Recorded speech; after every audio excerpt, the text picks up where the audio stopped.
आप सभी को जय मसीह की। आज का मैसेज जो है बहुत ज्यादा गंभीर संदेश है। बाइबल कहती है भक्ति का भेद क्या है? गंभीर है ना। गौतम गंभीर की बात नहीं हो रही है ना। कहीं हम सोचे गौतम गंभीर की बात पास्टर जी कर रहे हैं, नहीं। गंभीर यानी सेंसिटिव है बहुत ज्यादा। और जब तक हम उस भक्ति की बातों को गंभीरता से नहीं समझेंगे, हम गंभीर नहीं हो सकते। मान लीजिए घर के अंदर आपका बच्चा बीमार है, उस बच्चे की बीमारी को अपने गंभीरता से नहीं समझा तो उस बच्चे का आप इलाज नहीं कराओगे, आप लापरवाही दिखाते रहोगे। आप क्या करोगे? आप कुछ ना कुछ घर के उपाय कर करके बच्चे को पिलाते रहोगे। 1 दिन निकलेगा, 2 दिन निकलेगा, 3 दिन निकलेगा, करते करते आप हफ्ता 10 दिन निकाल दोगे और बच्चे की कंडीशन, उसकी परिस्थिति और ज्यादा बिगड़ जाएगी। तो आपको समझना पड़ेगा कि बच्चे की कंडीशन कैसी है और गंभीरता दिखाना पड़ेगा। वैसे ही परमेश्वर अपने लोगों की आत्मिक दशा को देखता है कि आत्मिक दशा कैसी है, और जब आत्मिक दशा बिगड़ रही होती है तो परमेश्वर भी गंभीर हो जाता है। अगर बीमारी को, जब बीमारी होती है, बीमारी का इलाज या उस घाव का इलाज उसी टाइम कर लिया जाता है तो एक बड़ा विकराल रूप नहीं लेता है। लेकिन जब उस बीमारी को उस टाइम उसका सही से इलाज नहीं किया जाता, उस घाव का इलाज नहीं किया जाता, तो वो घाव जो है इस बुरी कंडीशन पे चला जाता है। उस घाव के चक्कर में हाथ काटना पड़ जाता है, पैर काटना पड़ जाता है, कई प्रकार की सर्जरी होने लग जाती है। तो हर चीज के लिए हमें सही टाइम पर गंभीर होना जरूरी है। अगर सही टाइम पर हम गंभीर हो गए तो विश्वास मानिए आपके जीवन को आप स्वयं बचा लेंगे। और अगर आप गंभीर नहीं हुए तो अपने जीवन का सर्वनाश आप खुद करने वाले हैं। ध्यान रखिए। तो मैंने फिर कहा आज का प्रचार बहुत ज्यादा गंभीर है और गंभीरता से भरा हुआ संदेश है, क्योंकि जब इस संदेश को आप सुनेंगे तो परमेश्वर आपसे बात करेगा। और ये सिचुएशन केवल हमारे चर्च के विश्वासियों की नहीं, अन्य किसी चर्च के विश्वासियों की नहीं, यूनिवर्सल चर्च की यह प्रॉब्लम है। ग्लोबल जितने वर्ल्ड में जितने चर्चेस हैं, सभी चर्चेस के अंदर कहीं ना कहीं ये समस्या देखने को आती है और हर विश्वासी के जीवन में ये प्रॉब्लम्स होती है। लेकिन उन प्रॉब्लम का हमें सॉल्यूशन जो है परमेश्वर देता है, तो हमें सीखना और समझना जरूरी है। तो आज के प्रचार की बुनियाद डालेंगे हम बिना समय गंवाते हुए मलाकी की पुस्तक अध्याय 1 पद उसका 6, जिसमें इस प्रकार लिखा है, पुत्र पिता का और दास स्वामी का आदर करता है। यदि मैं पिता हूं तो मेरा आदर मानना कहां है? परमेश्वर पिता एक सवाल कर रहे हैं, इजरायली लोगों से सवाल कर रहे हैं, अपने लोगों से सवाल कर रहे हैं। बाप किससे बात करता है? अपने बच्चों से। तो वैसे ही परमेश्वर पिता अपने बच्चों से, जो इजरायली लोग थे उनसे, और आज आप सबसे बात कर रहा है। वो कह रहा है अगर मैं पिता हूं तो मेरा आदर कहां है? कहां है मेरा आदर? पिता का आदर किस प्रकार किया जाता है? ध्यान से समझना और सुनना। पिता का आदर किस प्रकार किया? पिता का आदर करने के लिए सबसे पहला तरीका है पिता की सुनना, कि पिता मुझसे क्या कह रहा है। मान लीजिए घर में आपके पिता आपको कुछ कह रहे हैं, आपने क्या करा?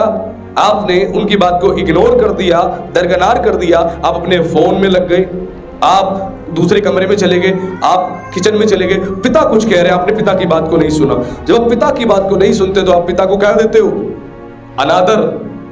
आदर की शुरुआत होती है पिता की बात सुनना, कि मेरे पिता क्या कह रहे हैं। आप पिता की बात को नहीं सुन रहे तो पिता को आदर नहीं दे रहे। ये पहला स्टेप है आदर देने का।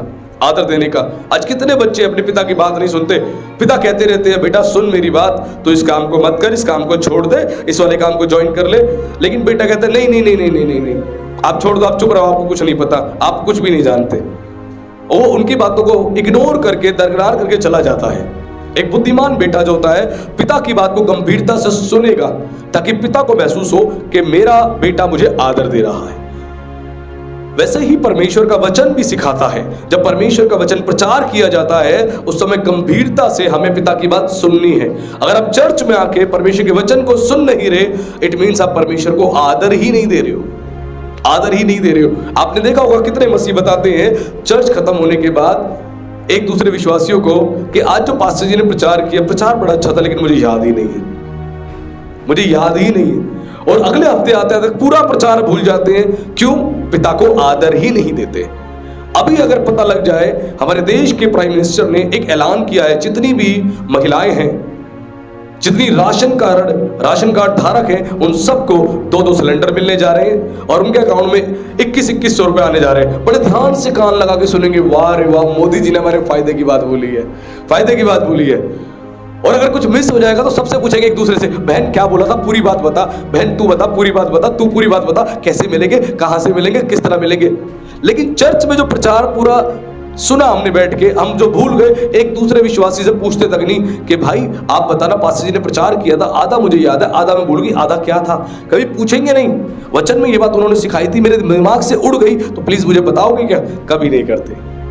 इस कलीसिया के पास तो एक एडवांटेज है, जो भी संदेश प्रचार किए जाते हैं सारे संदेश रिकॉर्ड किए जाते हैं, रिकॉर्डेड होते हैं। वो रिकॉर्ड होने के बाद अपलोड कर दिए जाते हैं, हमारी मीडिया टीम जो है अपलोड कर देती है, ताकि उसके बाद आराम से बैठ के हम सुने। लेकिन उसके बावजूद भी कई बार कई मसीह इस बात को कहते हैं, पास्टर जी हमने सुना ही नहीं, आपने सुना ही नहीं। आपके फायदे की बात यहां बोली जाती चर्च में, आपके फायदे की बात, या मेरे फायदे की बात नहीं होती केवल, या आप सबके फायदे की बातें होती हैं। और परमेश्वर के पास जब भी आओगे, परमेश्वर आपके फायदे की बात ही आपको बताता है। और जब इस बात को आप नहीं सुनोगे तो इट मीन्स आप पिता को आदर दे ही नहीं रहे। घर में सबसे पहली चीज है पिता को आदर देना, तो पिता की बात सुनो। पिता ने फोन किया, बात सुनो। पिता सामने बैठा है, कुछ कह रहा है तो उसकी बात सुनो। अपने सारे काम साइड कर दो, मोबाइल साइड कर दो, सारी चीज साइड कर दो, पहले पिता की बात सुनो कि पिता मुझसे क्या कह रहा है। तो वैसे ही परमेश्वर कह रहा है कि पुत्र पिता का और दास स्वामी का आदर करता है। यदि मैं पिता हूं तो मेरा आदर मानना कहां है, मेरा आदर मानना कहां है। आज चर्च में हमारा सर्विस टाइम है 10:30 बजे, हम चर्च में 11 बजे आते हैं, हम 11:30 बजे आते हैं, दिल करता है तो नहीं भी आते हैं, है ना। पिता का आदर कहां है, कहां है आदर। चर्च में आने के लिए, कलीसिया में इकट्ठा होने के लिए, संगति करने के लिए हमें किसने कहा है, हमारे स्वर्ग के पिता ने कहा है। अगर हमारे स्वर्ग के पिता ने कहा है तो हम क्यों नहीं आते, क्यों नहीं आते। कहां है आदर, पिता का आदर कहां है। आज कितने मसीह ऐसी करते हैं, संडे मेरे बॉस ने बुलाया है जी, मैं जा रहा हूं जी काम पे, मेरे बॉस ने हर संडे मेरी ड्यूटी लगा दी है, पास्टर जी आप देख लेना, प्रार्थना कर देना, मैं नहीं आ पाऊंगा। पास्टर जी बोलेंगे ठीक है बेटा, तू भी अपना देख लियो, अपना देख लियो, मुझे नहीं पता तेरा क्या होने वाला है, फिर क्या होगा।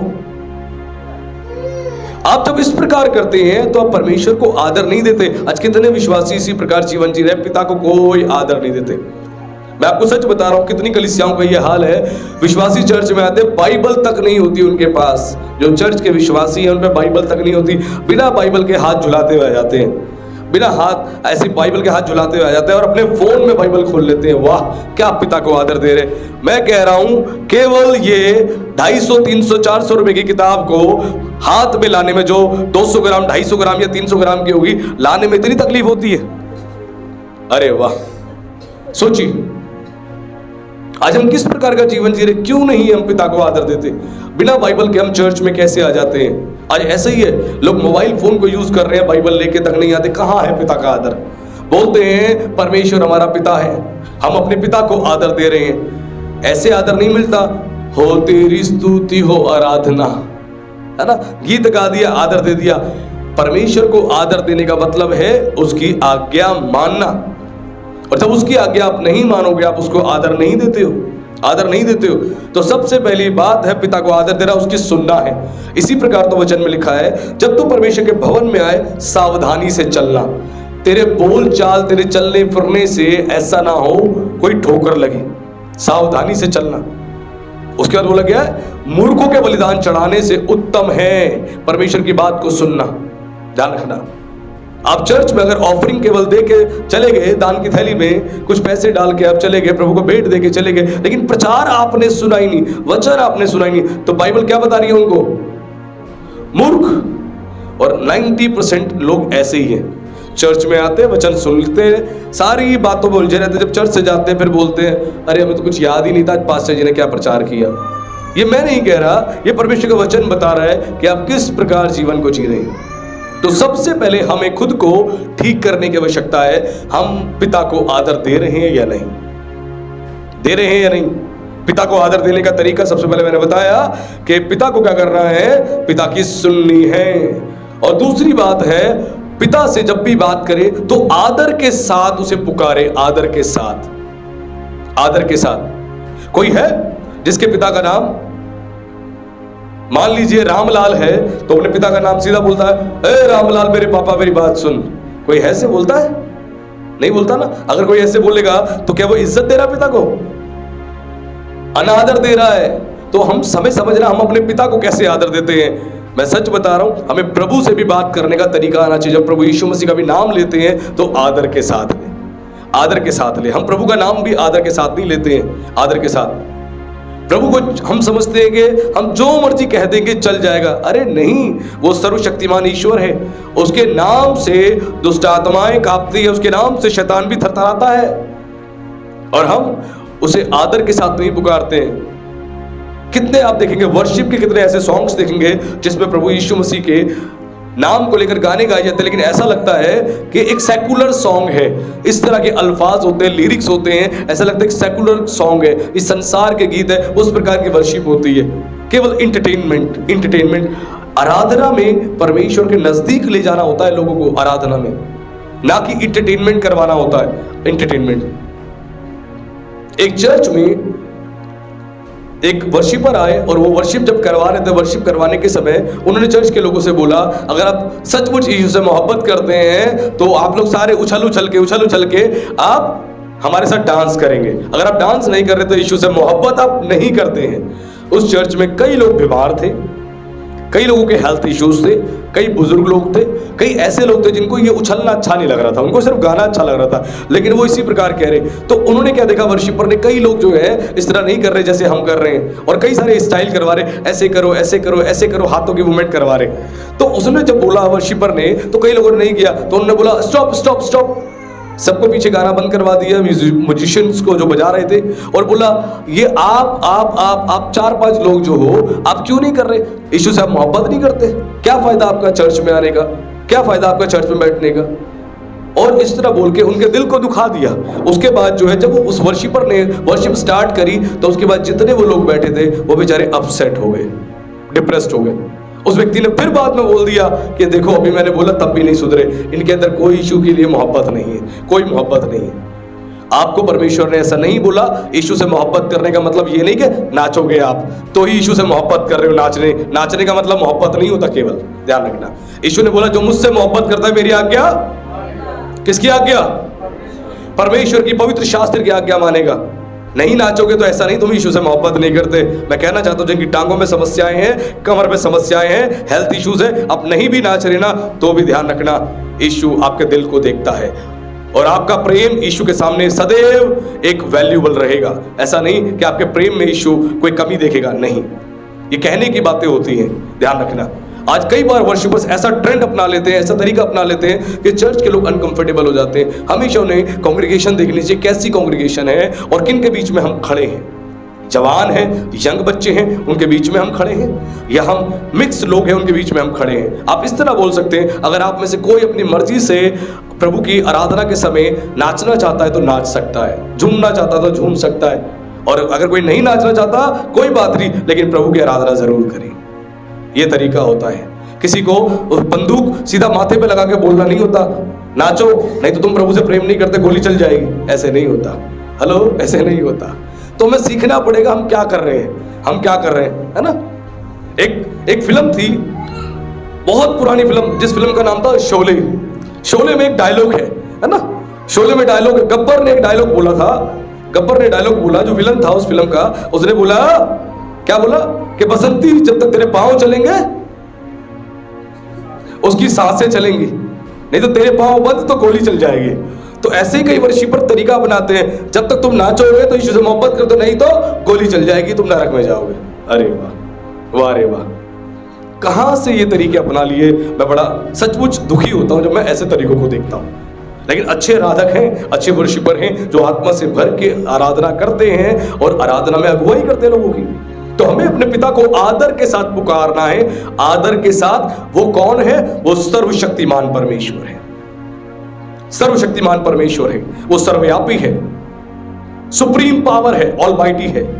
उसको हमेशा आदर के साथ पुकारना है, उनका नाम हमेशा आदर के साथ लेना है, ना कि अपमानजनक शब्दों के साथ। हमें इस बात का ध्यान रखना है। उसके बाद क्या करना है? तीसरा काम है, जब पिता से अगर आप प्रेम करते हो तो आपका काम है आनंद से आप उसकी सारी आज्ञाओं को मानोगे। अगर आप प्रेम करते हो तो आनंद से मानोगे। अगर आप प्रेम नहीं करते तो आनंद से कोई भी आज्ञा नहीं मानोगे आप। यीशु ने खुद क्या बोला? यीशु ने कहा जो मुझसे मोहब्बत करता है वो मेरी आज्ञा मानेगा। यीशु से अगर आप मोहब्बत करते हो तो आप किसी भी हाल में चर्च को लीव नहीं करोगे। आप हर संडे चर्च में आओगे, रेगुलर बाइबल पढ़ोगे, रेगुलर प्रेयर करोगे, रेगुलर रिस्पॉन्सिबल रहोगे आप, रेगुलर। क्योंकि आप क्या कर रहे हो? अपने पिता को आदर दे रहे हो। आपके पिता जब कपड़े पहनते हैं कहीं फंक्शन में जाने के लिए और कपड़े वो पहनते हैं, अच्छे लगते हैं, आप क्या करते हैं? उनकी तारीफ करते हैं। क्यों करते हैं तारीफ? अच्छे लग रहे, खुश हो जाए, उनको अच्छा पॉजिटिव फील हो, उनके अंदर कॉन्फिडेंस आ जाए, हाँ मैं अच्छा लग रहा हूं। वैसे ही हम अपने परमेश्वर को जब गीत गाते हैं, स्तुति और प्रशंसा करते हैं, हम परमेश्वर को आदर दे रहे होते हैं, उसकी तारीफ कर रहे होते हैं, हम उसकी तारीफ कर रहे होते हैं। प्रार्थना में जब धन्यवाद कर रहे होते हैं, प्रभु आप ही ने दिया, आप ही ने मेरे लिए किया, सब कुछ तो आप ही का दिया हुआ है, सांसें भी मेरी नहीं है, बुद्धि भी मेरी नहीं, ज्ञान भी मेरा नहीं, शरीर भी मेरा नहीं, सब तो आपका दिया हुआ है, सारी महिमा आपकी, सारा आदर आपका, सारा सम्मान आपका। इस तरह आप करते हो तो आप परमेश्वर को महिमा देते हो, उसको सम्मान देते हो। आज आपको समझना पड़ेगा, मैं जितना मर्जी बिजी रहूं, मेरा प्रयास रहता है कि परमेश्वर के दिए गए कामों को और अपने पिता की हर बात को मानना मेरी जिम्मेदारी है। हमें समझना पड़ेगा क्या हम जिम्मेदार हैं। आज पिता से हमारी मोहब्बत है, हमें सीखना पड़ेगा, अगर नहीं है तो मामला गड़बड़ है। और पिता से अगर मोहब्बत करते हो तो अगला काम क्या करना है? पिता को सर्वप्रथम स्थान अपने जीवन में देना है। पिता से अगर मोहब्बत करते हो तो पहला स्थान अपने जीवन से उसको देना है। आप स्वर्गीय पिता से मोहब्बत करते हो तो आपके जीवन में पहला स्थान केवल आपके स्वर्गीय पिता का होना चाहिए। वचन में क्या लिखा है? वचन में लिखा है, जो अपने माता पिता को, अपने बच्चों को, अपने भाई बहनों को मुझसे प्रिय जानता है वो मेरे योग्य। ओ पास्टर जी, कैसे काम चलेगा? प्रभु यीशु मसीह काम चलाने के लिए नहीं आया, प्रभु यीशु मसीह उद्धार देने के लिए आया। मर्जी तुम्हारी है, लेना है तो लो, नहीं तो उसको ठुकरा दो। यीशु के पास अगर आना है, यीशु के साथ चलना है तो आपको जिम्मेदार होना पड़ेगा। ध्यान रखना, पहला स्थान अपने जीवन से परमेश्वर को दो।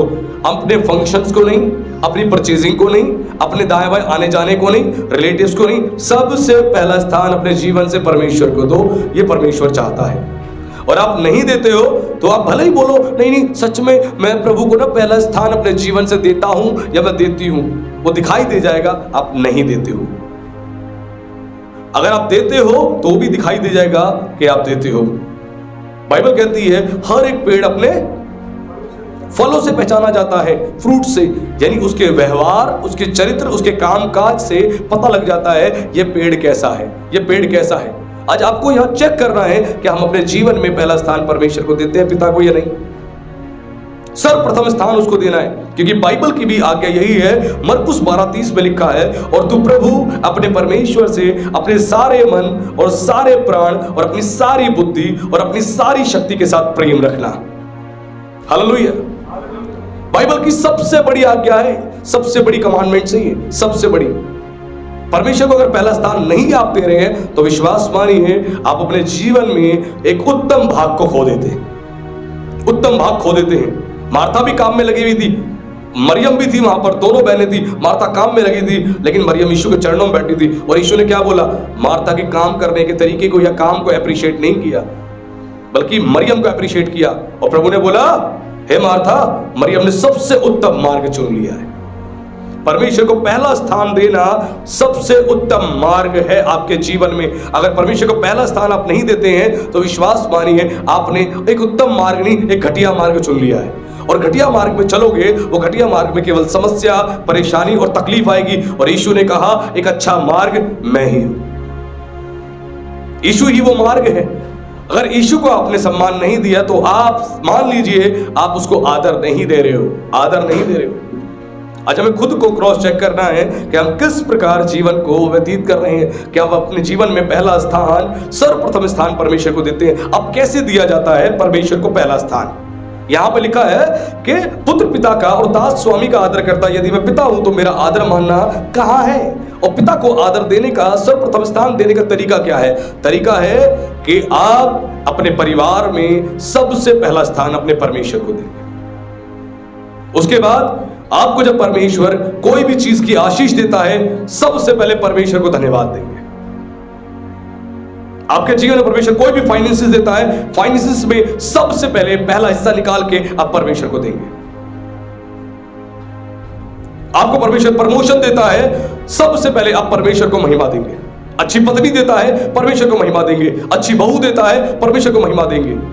अब पहला स्थान परमेश्वर को देंगे। क्यों? क्योंकि परमेश्वर ने आपके जीवन में उत्तम भाग दिया है, उत्तम आशीषें दी है। अगर आप परमेश्वर को पहला स्थान नहीं देना जानते अपने जीवन में, तो ध्यान रखिए, बहुत ज्यादा समस्या और परेशानी का आपको सामना करना पड़ेगा, बिल्कुल करना पड़ेगा। राजा शाऊल ने जब तक परमेश्वर पिता को आदर दिया, परमेश्वर ने उसको उठाया, बढ़ाया और आशीषित किया। शाऊल को किसने चुना था? स्वयं परमेश्वर ने चुना था। परमेश्वर ने ऐसा नहीं कि अपने मन से नहीं चुना था, अपने संपूर्ण मन से चुना था शाऊल को।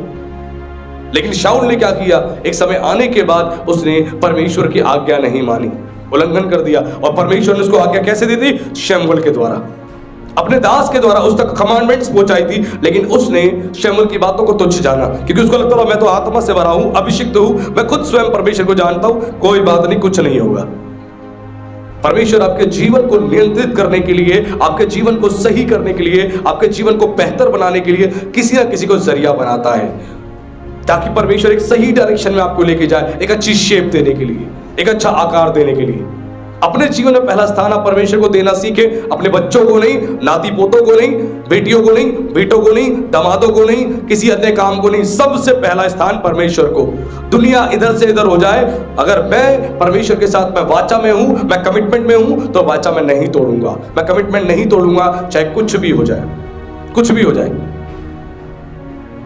आज हमें खुद को चेक करना है, क्या उस कमिटमेंट में हम हैं? नहीं है। आज बहुत सारे मसीह कमिटमेंट तोड़ चुके हैं, संडे चर्च में अवेलेबल ही नहीं होते, अवेलेबल ही नहीं होते। संडे ही सारे काम करने होते हैं, रिश्तेदारी में जाना होता है, फंक्शन में जाना होता है, परचेजिंग के लिए संडे जाना होता है। और मैं बार बार सिखाता हूं, 6 दिन क्या परमेश्वर ने दिए नहीं आपको? 6 दिन दिए, 6 दिन में जो मर्जी करो। क्या 6 दिन आपके पास है नहीं? 7वें दिन को भी ऐड कर देते हैं उसके अंदर। और फिर जिस दिन आना होता है चर्च में, केवल 2 से 3 घंटे के लिए आना होता है, और वो भी हम क्या करते हैं? वो भी हम परमेश्वर को धोखा देने का काम करते हैं, नहीं आते। फिर कहते हैं पहला स्थान हम परमेश्वर को देते हैं। आप पहला स्थान बच्चों को दे रहे हो, बीवी को दे रहे हो, पति को दे रहे हो, बॉस को दे रहे हो, पैसे को दे रहे हो। ध्यान रखना, परमेश्वर को नहीं दे रहे। कहां है पिता का आदर? वो पूछ रहा है अपने लोगों से, कहां है मेरा आदर? आज तुमने मुझे आदर देना छोड़ दिया है, छोड़ दिया। तुम्हारे हाथ में बाइबल्स नहीं होती है, मोबाइल फोनों में तुम बाइबल खोलते हो।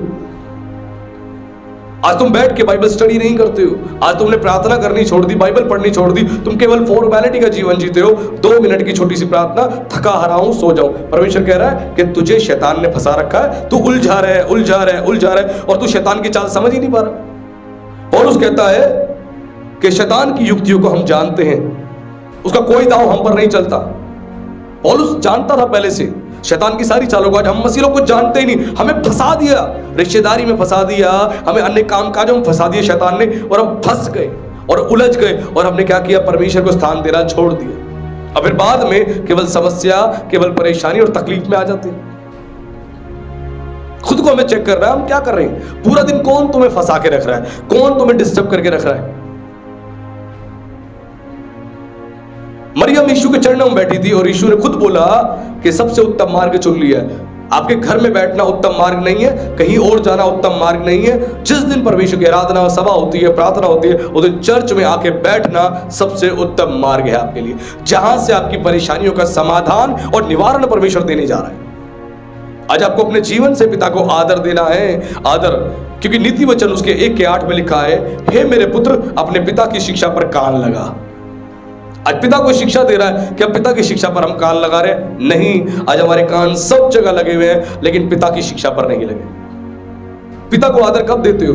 जब उसकी शिक्षा पर भी कान लगाते हो कि पिता क्या हमें शिक्षा दे रहा है। जो मैंने आपको ऊपर भी बताया, पिता की बात को सुनना है। तो पिता को अगर आदर देना है तो सबसे पहले पिता की शिक्षा को सुनना है। और पवित्र शास्त्र की शिक्षा किसकी है? ये परमेश्वर पिता की है। और जब आप नहीं सुनते हो तो परमेश्वर पिता को आप आदर नहीं देते हो। आज खुद को हमें क्रॉस चेक करना है, क्या हम परमेश्वर पिता को आदर दे रहे हैं या नहीं? खुद को हम देखें, क्या आदर दे रहे हैं हम? अगर हम नहीं दे रहे तो सीधी सी बात है, आप केवल यहाँ पर एंटरटेनमेंट के लिए आते हो, आप टाइम पास करने के लिए आते हो, चाय मट्ठी खाते हो और अपने घर जाते हो। और आज मैक्सिमम चर्चेस में ऐसा ही है, बिलीवर्स को कोई इंटरेस्ट नहीं है, केवल उनको वर्शिप में मजा आता है। प्रचार का जहां समय आता है वो बोर हो जाते हैं, बोर हो जाते हैं। स्कूल में जब बच्चे पढ़ते थे तो बच्चों के साथ एक प्रॉब्लम हुआ करती थी। हम भी छोटे थे, हमें भी याद है। बच्चे क्या करते थे, बच्चे जो पीरियड होता था, पीटी का पीरियड होता था, बच्चे उसके लिए खुश हो जाते थे क्योंकि खेलने को मिलेगा, भागने दौड़ने को मिलेगा। ड्राइंग का पीरियड उसमें मजा आता था। बाकी जितने पीरियड वो सारे बोरिंग लगते थे। अरे यार अब फिर से सर आ गए, फिर से हमारे टीचर आ गए, प्रोफेसर आ गए, अब ये लेक्चर देंगे, हमें बिठा के सब जाएंगे। और ये सर तो बहुत ज्यादा सिखाते हैं, बहुत ज्यादा समझाते हैं, ये तो टाइम बहुत ज्यादा लेने की। ये हमारी सोच होती है, हमारे विचार होते हैं। लेकिन अगर शिक्षित होना है, एजुकेटेड होना है, आपको बेहतर होना है, तो परमेश्वर के वचन को, ज्ञान को हासिल करना पड़ेगा। ध्यान रखना।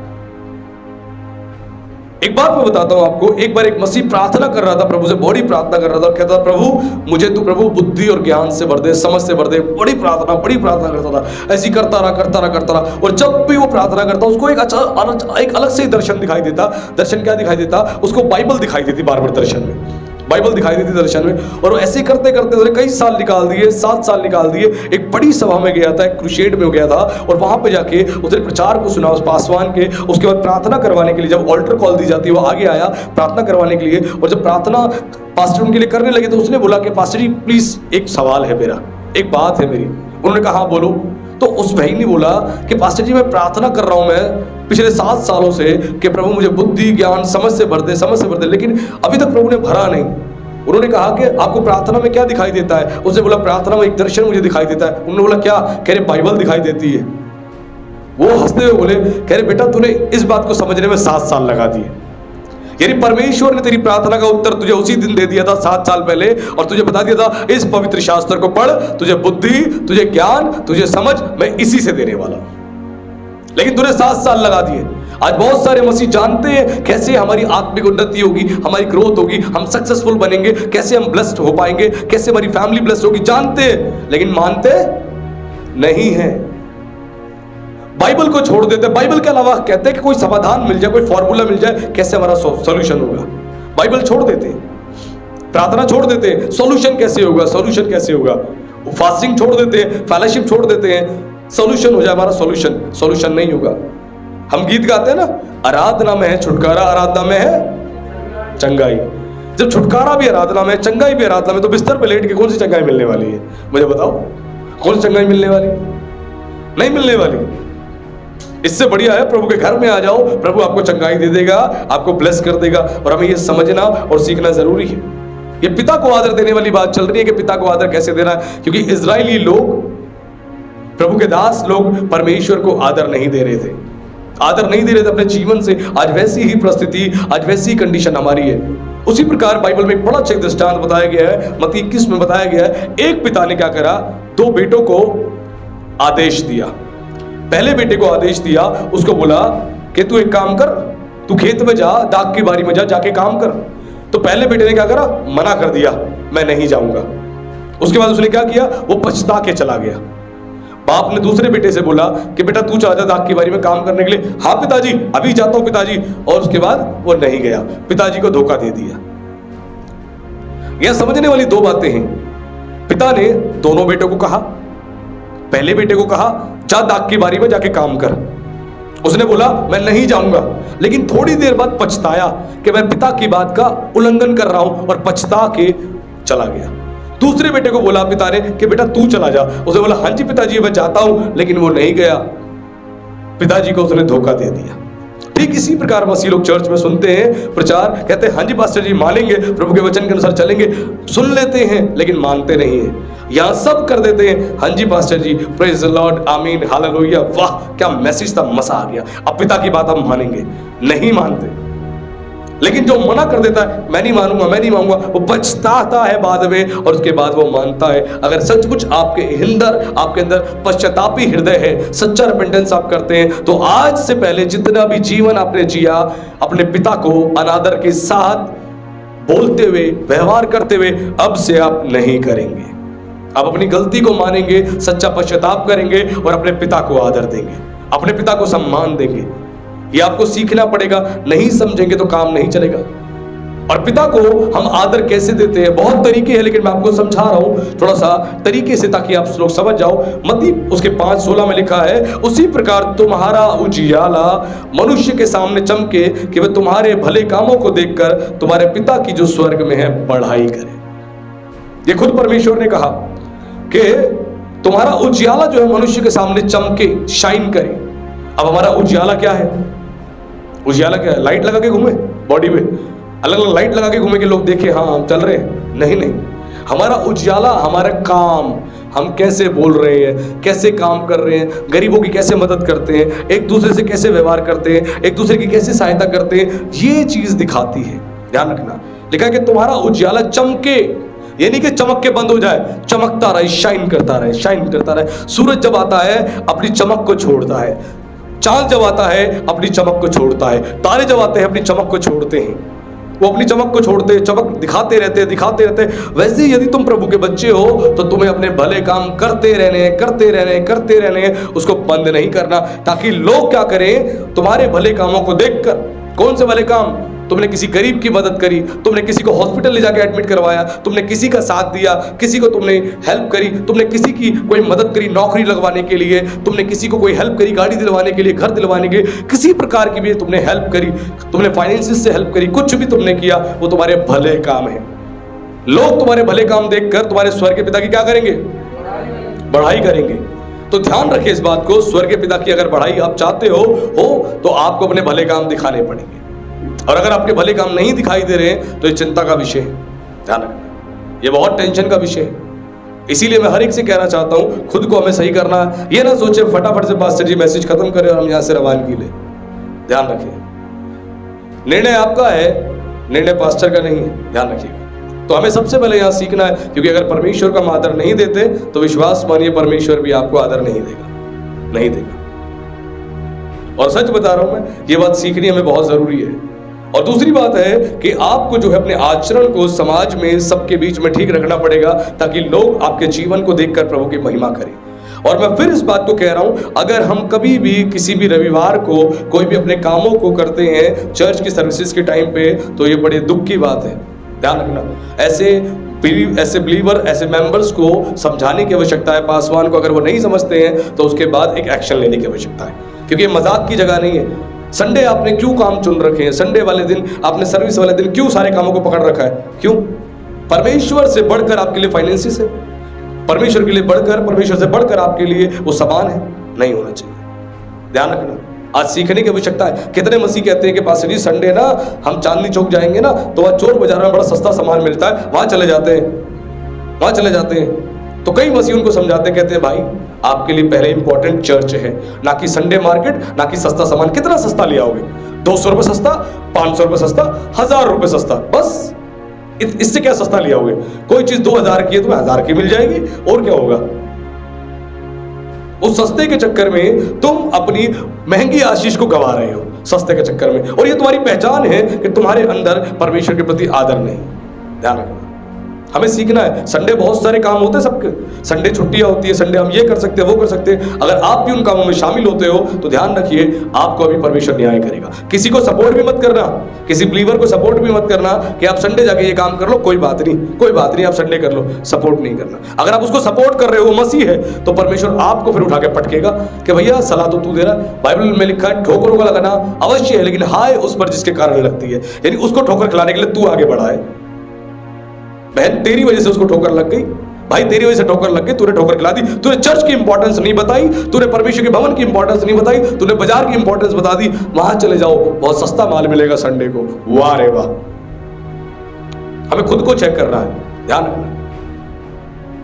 आज अगर हमने खुद को चेक नहीं किया, बहुत चिंता का विषय है। आप पहले जैसे मर्जी अपना जीवन जियो, जिस दिन आप हाथ में आओगे उस दिन पकड़े जाओ। चोर कब तक चोर नहीं कहलाता? जब तक पकड़ा ना जाए। उससे पहले साहूकार कहलाता है। कितने ऐसे लोग आस पड़ोस में, जो लोग जब बाद में पुलिस आई पकड़ के ले गई तो लोगों ने पूछा ये क्या करता था? लोगों ने बोला ये ऑनलाइन फ्रॉड करता था, ये फ्रॉड करता था, ये ठगी करता था। जब पता लगा उसके बाद लोगों ने बड़ा अफसोस किया, ओ ये तो भैया बहुत जेंटलमैन तरीके से रहता था, बड़ा अच्छा टॉक करता था, बड़ा अच्छा व्यवहार करता था, हमारी तो हेल्प भी करता था, बड़ा अच्छा आदमी था, लेकिन ये चोर था। आज पता लगा हमें चोर था, कि चोर कहीं का हमारी सोसाइटी में आ गया। तो जिस दिन पकड़े जाओगे उस दिन चोर कहलाओगे, जब तक पकड़े नहीं जाओगे तुम साहूकार रहोगे। ध्यान रखना। वैसे ही जिस दिन परमेश्वर के हाथ में आ जाओगे उस दिन परमेश्वर पकड़ के सही कर देगा। जब तक हाथ में नहीं आओगे तो बेटा तुम जब तक ठीक हो, लेकिन हमारा परमेश्वर बड़ा महान है, वो हमें सिखाता है, तो हमें सीखना और समझना जरूरी है। और उसी प्रकार जो है मलाकी उसके 1:6 में लिखा है, और यदि मैं स्वामी हूं तो मेरा भय मानना कहाँ है ना। ये बहुत गंभीर और आध्यात्मिक बात है, ये गंभीर और आध्यात्मिक बात है जिसे हमें समझना पड़ेगा। बाइबल के संदर्भ में जो है भय मानने का अर्थ पता है क्या है? भय मानने का, परमेश्वर का भय मानने का अर्थ क्या है? उसका अर्थ है गहरा आदर। परमेश्वर के प्रति केवल आदर नहीं है, गहरा आदर है। एक होता है ना प्यार करते हैं, बहुत ज्यादा प्यार करते हैं, वैसे आदर करते हैं, गहरा आदर करते हैं। इन्हीं हमारे विचारों से, हमारे कामों से, हमारे बोलचाल से, हर काम से हम परमेश्वर को आदर देते हैं, गहरा आदर। आज मसीह लोग केवल आदर देते हैं। I love you Jesus, thank you my lord for your wonderful blessings. प्रभु आपका धन्यवाद, you are a almighty God, you are a supreme God. इसीलिए तो वचन में लिखा है, होठों से तो तुम मेरा आदर करते हो, लेकिन तुम्हारा मन मुझसे बहुतों का दूर है। होठों से तो बहुत आदर करते हो, अरे वाह क्या बात है, प्रभु जैसा कोई नहीं, लेकिन मन तो दूर है। मन तो लगा हुआ है टीवी में, सीरियल में, मन लगा हुआ है इधर उधर भटकने में, घूमने फिरने में। मैं कहता रहूं, आज मसीह लोग पूरे ब्रह्मांड की यात्रा करते थे, पूरे ब्रह्मांड की, परमेश्वर के पास ही नहीं बैठते। फिर उन्हें लगता है हमारी समस्याओं का समाधान हो जाएगा, कभी नहीं होगा। घूमते रहो ब्रह्मांड में, ब्रह्मांड घूम के पता क्या मिलेगा हाथ में? केवल कूड़ा और करकट, और कुछ नहीं। क्योंकि परमेश्वर की निगाह में संसार की वस्तुएं क्या है? कूड़ा और करकट है। पौलुस कहता है संसार की सारी चीज, जो संसार की चीजें जो मुझे लाभ की दिखाई दी थी, मैंने उनको छोड़ दिया। ऐसा ना हो वो मेरी हानि के लिए, मेरे नुकसान का कारण बने। आज हमें समझना है कि हम किस प्रकार प्रभु के साथ जीवन को व्यतीत कर रहे हैं। गहरा आदर होना चाहिए, श्रद्धा होना चाहिए, आपका सम्मान आपके स्वामी के प्रति होना चाहिए। अगर परमेश्वर हमारा स्वामी है तो, मैंने पिछले दिन आपको बताया था, हम 3 प्रकार से हमारे रोल अदा होते हैं। आज सीख लेना, कुछ सिखाना चाह रहा हूं मैं, अगर नहीं समझे तो आशीष नहीं प्राप्त कर पाओगे। 3 लोग जो है, हमारे 3 रोल्स है परमेश्वर के लिए। पहला रोल है बेटे का, बेटी का। दूसरा रोल है हमारा सर्वेंट का। तीसरा रोल है हमारा दुल्हन का। हम 3 रोल्स प्ले करते हैं परमेश्वर के साथ। ध्यान से सुनिएगा। बेटे का कर्तव्य है बाप का नाम रोशन करना, बेटे का कर्तव्य है बाप की सारी बात मानना, बेटे का कर्तव्य है बाप का आदर करना, सम्मान करना, उसकी कही गई बात को मानना। बेटा, जब बेटा ऐसा काम करता, पिता क्या करता? अपनी संपत्ति का अधिकार उसको देता है। आप अच्छे बेटे बन जाओ, परमेश्वर अथॉरिटी आपको देगा, अधिकार देगा। अच्छे बेटे नहीं बनोगे, कभी अधिकार नहीं मिलेगा। कितने लोग लायक हैं कि उनको आगे जिम्मेदारी सौंपी जाए, लेकिन अभी तक मिली नहीं। क्यों? एक अच्छे बेटे नहीं बन पाए। तो कहीं ना कहीं कुछ कमी तो है, कुछ कमी तो है। आज हमें खुद को चेक करना है कि हम अच्छे बेटे हैं, अच्छी बेटियां हैं या नहीं। दूसरी चीज मैंने बताई, सर्वेंट जो बात आ गई। हम मसीह के सेवक हैं, हम सब, पूरा चर्च। पास्टर जी केवल सेवक नहीं है कि पास्टर जी का टाइटल, पास्टर जी के नाम के आगे टाइटल लग गया तो भैया वही सेवक है प्रभु के। हम सेवक नहीं, हर एक व्यक्ति प्रभु यीशु मसीह का सेवक है। हर एक व्यक्ति सेवक है। तो सेवक का फर्ज है अपने स्वामी की क्या करना? बात मानना और स्वामी के सारे कामों को अंजाम देना। ध्यान रखना, दोबारा समझना जो मैं समझाना चाह रहा हूं। आपके सर्वेंट का काम है, हम सेवकों का काम है स्वामी की सारी बात सुनना। स्वामी ने जो हमें काम दिया, जिस काम पर लगाया, उस काम को पूरा करना। अगर हम स्वामी का सचमुच भय मानते हैं तो स्वामी के दिए गए सारे कामों को पूरा करेंगे, और अगर हम नहीं कर रहे तो स्वामी का हम रत्ती भर भी भय नहीं मानते। खुद को क्रॉस चेक करो, आप कहां भय मानते हो। बीमारी में भी आपके बॉस ने बुलाया, एक टांग पे, लंगड़ी टांग पे कूदते कूदते जाएंगे, बॉस अभी आ रहा हूं, बॉस रास्ते में हूं, ट्रैफिक आ गया बॉस, बस पहुंचने वाला बॉस, आ गया, मैं पहुंच गया बॉस, है ना। लेकिन जहां पर परमेश्वर ने बोल दिया कि तुझे सेवा का ये काम करना है, मैं नहीं कर पाऊंगा, नींद बहुत आ रही है, मैं थका हुआ बहुत हूं, मैं बड़ी ट्रैवलिंग में हूं, करके आया हूं, नहीं, आप स्वामी का आदर ही नहीं कर रहे हो। फिर आपको लगता है आप आदर कर रहे हो। बॉस आपकी प्रमोशन कब करेगा? कब करेगा? आपका काम जब बॉस को पसंद आएगा, अच्छा काम करोगे तब। इसका मतलब आपके बॉस को आपका काम पसंद नहीं आ रहा, इसलिए प्रमोशन नहीं हो रही है। शाऊल और बरनबास, ये दोनों कलीसिया के अंदर उपदेशक, भविष्यवक्ता, शिक्षक के रूप में काम कर रहे थे अंताकिया की चर्च में, और बड़ा अच्छा काम किया, बड़ी मेहनत करी, बड़ा परिश्रम किया। इनके काम को बॉस ने पसंद किया, यानी पवित्र आत्मा ने पसंद किया। और जब पूरी कलीसिया उपवास सहित प्रार्थना कर रही थी तो पवित्र आत्मा ने खुद बोला, शाऊल जो निगर कहलाता है उसको, बरनबास को मेरे लिए अलग करो। क्यों अलग करो? प्रेरित होने के लिए। पहले केवल वो एक उपदेशक थे, शिक्षक थे, और भविष्यवक्ता थे, लेकिन उनको जो है अब प्रेरित बना दिया गया है अपोस्टल। अपोस्टल का काम है चर्च प्लांटिंग करना, चर्च प्लांटिंग करना। एक बड़ी जिम्मेदारी दी गई उनको। किसने दी? बॉस ने। स्वामी को जब आपका काम भाएगा तभी स्वामी आपको आदर देगा। अगर स्वामी को आपका काम नहीं भा रहा तो स्वामी कभी आपकी प्रमोशन नहीं करेगा, कभी नहीं करेगा, मेरी भी नहीं करेगा, आपकी भी नहीं करेगा और मेरी भी नहीं करेगा। ध्यान रखिएगा, स्वामी को आपका काम भाना चाहिए। और अगर आपकी प्रमोशंस हो रही है तो समझ जाओ स्वामी को आपका काम भा रहा है। प्रभु ने मुझे मल्टीपल सेवकाई दे दी है, मल्टीपल सेवकाई दे दी है, यानी स्वामी को शायद थोड़ा बहुत मेरा काम ठीक ठाक लग रहा है। बड़ा डरते हुए कह रहा हूं कि ठीक ठाक लग रहा है, क्योंकि स्वामी ही बताएगा सही है नहीं या नहीं। और ये आगे जब मैं संदेश में आगे जाऊंगा तो आपको पता लग जाएगा कितनी गंभीर बात मैं बता रहा हूं आपको। और ये समझना जरूरी है कि स्वामी आपकी प्रमोशन सभी करेगा जब आप स्वामी के दिए गए काम को पूरा करेंगे। प्रकाशित वाक्य में प्रभु यीशु मसीह एक कलीसिया को अभिवादन करते हुए कहते हैं, तेरे किसी भी काम को मैंने अपने परमेश्वर के सम्मुख पूरा नहीं पाया, पूरा नहीं पाया। क्यों? उस कलीसिया ने शुरू तो बहुत अच्छा किया, शुरू बहुत अच्छा किया। अरे पास्टर जी हम करेंगे, सेवा करेंगे, सुसमाचार प्रचार करेंगे, हम ये भी करेंगे, वो भी करेंगे, ये काम भी संभालेंगे, वो काम भी संभालेंगे, बड़े जोश के साथ। धीरे धीरे धीरे मुझसे नहीं हो रहा, पास्टर जी मैं नहीं कर पाऊंगा, पास्टर जी मेरे बस की नहीं है, आप किसी और को देख लो। ठंडे पड़ गए। क्यों?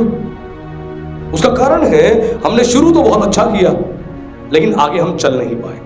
आपको पता है शुरुआत सबसे कठिन कार्य होता है, लेकिन शुरुआत होने के बाद अगर आप बीच में रुक गए ना तो आपने बहुत खतरनाक काम कर दिया। आपका काम परमेश्वर की दृष्टि में अधूरा ही गिना जाएगा, अधूरा। और पौलुस को और बरनबास को ये बात कैसे पता लगी? पवित्र आत्मा ने बताया। किनको? कलीसिया के अगुओं को। और कलीसिया के अगुओं ने उन्हें बताया, कलीसिया के अगुओं ने बताया कि तुम्हें अलग किया गया है और ये निर्णय बॉस का है, पवित्र आत्मा का निर्णय है कि तुम दोनों को अलग किया जाए। तुम दोनों अब से प्रेरित हो और प्रेरित बन के सेवा करोगे। कुछ समझ आ रहा है? स्वामी का भय मानना कहां है? स्वामी को आपका काम बेस्ट चाहिए, बेस्ट। कितना बेस्ट काम कर सकते हो स्वामी को। मैं अभी भी अपने कामों से सेटिस्फाइड नहीं हूं, मैं रियलिटी से आपको बता रहा हूं। मैं कोई भी सरमन प्रीच करूं, मैं कोई भी प्रोग्राम करूं, कितने भी नए नए हम प्रोग्राम्स करें, मैं अपने कामों से हमेशा सेटिस्फाइड नहीं होता हूं। मैं अपने कामों में अपनी गलतियों को ढूंढता हूं, करेक्शंस को ढूंढता हूं, अच्छे फीडबैक लोगों से लेता हूं और उसको हम ठीक करते हैं ताकि और बेहतर बेहतर बेहतर हम काम कर सकें। मैं सेटिस्फाइड नहीं। कुछ ना कुछ आपको चेंज दिखता रहेगा, हमारी सेवाओं में, हमारे कामों में चेंज दिखता रहेगा, क्योंकि हम चेंज करते रहते हैं। हम सेटिस्फाइड नहीं। आप सेटिस्फाइड होकर बैठ गए हो। क्यों? आप कैजुअल हो, आपका फोकस प्रभु की ओर नहीं है, आपका फोकस किसी और है, कहीं और है। जब हमारा ध्यान कहीं और से कहीं और चला जाता है तो फिर हम उसी प्रकार काम करते हैं। ध्यान रखना, वचन में लिखा है तुम दो स्वामियों की सेवा नहीं कर सकते, एक से मोहब्बत करोगे, एक से बैर। आपकी प्रमोशन बॉस जब भी करने वाला है जब बॉस की सारी बात मानोगे, बॉस के दिए हुए का काम को पूरा करोगे। रात के 2 बजे, 3 बजे, 4 बजे मेरी वाइफ जानती है मैं उस काम को पूरा करता हूं। जितने काम सेवकाई के दिए होते हैं मेरी वाइफ को पता है, ऐसे नहीं छोड़ता मैं। मेरी वाइफ सो रही होती है, आंख खुलती है, मेरी वाइफ को देखती है, अरे 3 बज रहे, क्या कर रहे हो, इतना टाइम हो गया, सो जाओ ना, आप कल कर लेना। मैं कहता हूं नहीं, काम खत्म करना है। मैंने कहा कोई और है ही नहीं, ये मेरी जिम्मेदारी है, मुझे अपना काम करना है, मैं किसी के भरोसे नहीं बैठ सकता। प्रभु मुझसे हिसाब मांगेगा, किसी और से हिसाब नहीं मांगने वाला, तो मुझे अपने काम को पूरा करना है। यीशु ने कहा अपने चेलों से तुम जागते रहो और प्रार्थना करते रहो ताकि परीक्षा में। स्वामी ने अपने चेलों को एक आदेश दिया था, चेलों ने क्या आदेश का पालन किया? दुर्बल होकर, निर्बल होकर, गहरी नींद ने उनको दबा दिया। नींद क्या यीशु को नहीं आ रही थी? नींद क्या चेलों को नहीं आ रही थी? लेकिन चेले तो सो गए, स्वामी नहीं सोया। स्वामी की जिम्मेदारी है। वैसे बिलीवर सो जाते हैं, पादरी को कई बार जागना पड़ता है, उसको पता है मेरी जिम्मेदारी है, मैं इनकी तरह जीवन नहीं जी सकता। हेलो, मैं नहीं जी सकता। अगर मैंने ऐसे इनकी तरह जीवन जिया तो एक बड़ा संकट इनके ऊपर आ जाएगा, परेशानी आ जाएगी। क्योंकि कलीसिया के अंदर जो है एक पासवान जो है वो कलीसिया की भीड़ों की रखवाली के लिए चुना गया है और प्रार्थना के माध्यम से उसे रखवाली करनी है। ध्यान रखना, आज कुछ प्रभु समझा रहा है गहरी बात। स्वामी को चाहते हो आदर देना, स्वामी को चाहते हो सम्मान देना, तो स्वामी के सारे काम को पूरा करना पड़ेगा। स्वामी यानी मास्टर। मान लीजिए यहां बैठा कोई व्यक्ति किसी कंपनी में नौकरी करता है, बॉस ने उसको काम दिया हुआ है, अब वो काम पूरा ही नहीं कर रहा। आज करता है, कल छोड़ देता है, कल करता है, परसों छोड़ देता है, फिर 2 दिन बाद फिर करता है, फिर छोड़ देता है। तो बॉस क्या करेगा? बॉस पहले उसको समझाएगा, बताएगा, समझाएगा, ऐसे काम नहीं चलता है बेटा, नहीं चलता है भाई, आपकी सैलरी डिडक्ट हो जाएगी, हो सकता है आपको जॉब से हटा दिया जाए, हो सकता है आपको पोस्ट से हटा दिया जाए, तो प्लीज ऐसा काम नहीं करना है। अगर उसके बावजूद भी वो काम हो रहा है, बार बार हो रहा है, तो क्या करेगा बॉस? एक दिन उसको जॉब से ही निकाल देगा, उससे वो जिम्मेदारी ही ले लेगा। वैसे ही आपका पिता जो है, जिसने आपको जिम्मेदारी दी है, जो आपका बॉस है, पवित्र आत्मा, जो पवित्र आत्मा ने आपको सेवाएं दी हैं, उन सेवाओं को जिम्मेदार होके करना है। जिम्मेदार होके, अगर आप जिम्मेदार होके नहीं करते तो आप स्वामी का आदर नहीं करते। आज कितने लोग जिम्मेदार होके नहीं करते? वर्शिप टीम में वर्शिप के लिए रिस्पॉन्सिबल नहीं होते, कई बार कि संडे आते हैं कि संडे नहीं आते। मीडिया टीम में कई बार मीडिया का काम करते हैं, कई बार नहीं करते हैं। कई बार जो है चर्च के अंदर प्रेयर वॉरियर्स हैं, कभी प्रार्थना का काम लगातार करते हैं, कभी छोड़ देते हैं, इंटरेस्टेड ही नहीं है। प्रीचिंग वाले हैं जो सुसमाचार प्रचार करने वाले, कभी करते हैं, कभी नहीं करते हैं, छोड़ देते हैं। इट मीन्स क्या है? वो उनके अंदर एक कहीं ना कहीं लापरवाही को दिखा रहा है कि वो लापरवाह लोग हैं। और परमेश्वर को लापरवाह लोग नहीं चाहिए। कोई कंपनी का मालिक भी लापरवाह लोग नहीं चाहता, तो परमेश्वर को अपनी कलीसिया में भी लापरवाह सेवक नहीं चाहिए। जो लापरवाही से सेवा कर रहे हैं, नहीं चाहिए। प्रभु को जिम्मेदार चाहिए, गंभीर चाहिए, कि जिम्मेदार होकर गंभीरता से अपना काम करे। वो कहता है अगर मैं स्वामी हूं तो मेरा भय मानना कहां है? मेरा डर होता वो काम पूरा होता, मेरा डर नहीं है इसलिए काम नहीं पूरा हो रहा। डर का मतलब ये नहीं कि परमेश्वर उठा के नरक में डाल देगा। डर का मतलब होता है स्वामी की बात मानना। और बाइबल क्या बताती है? बाइबल बताती है कि जो परमेश्वर का भय मानता है उसके अंदर बुद्धि का आरंभ होता है।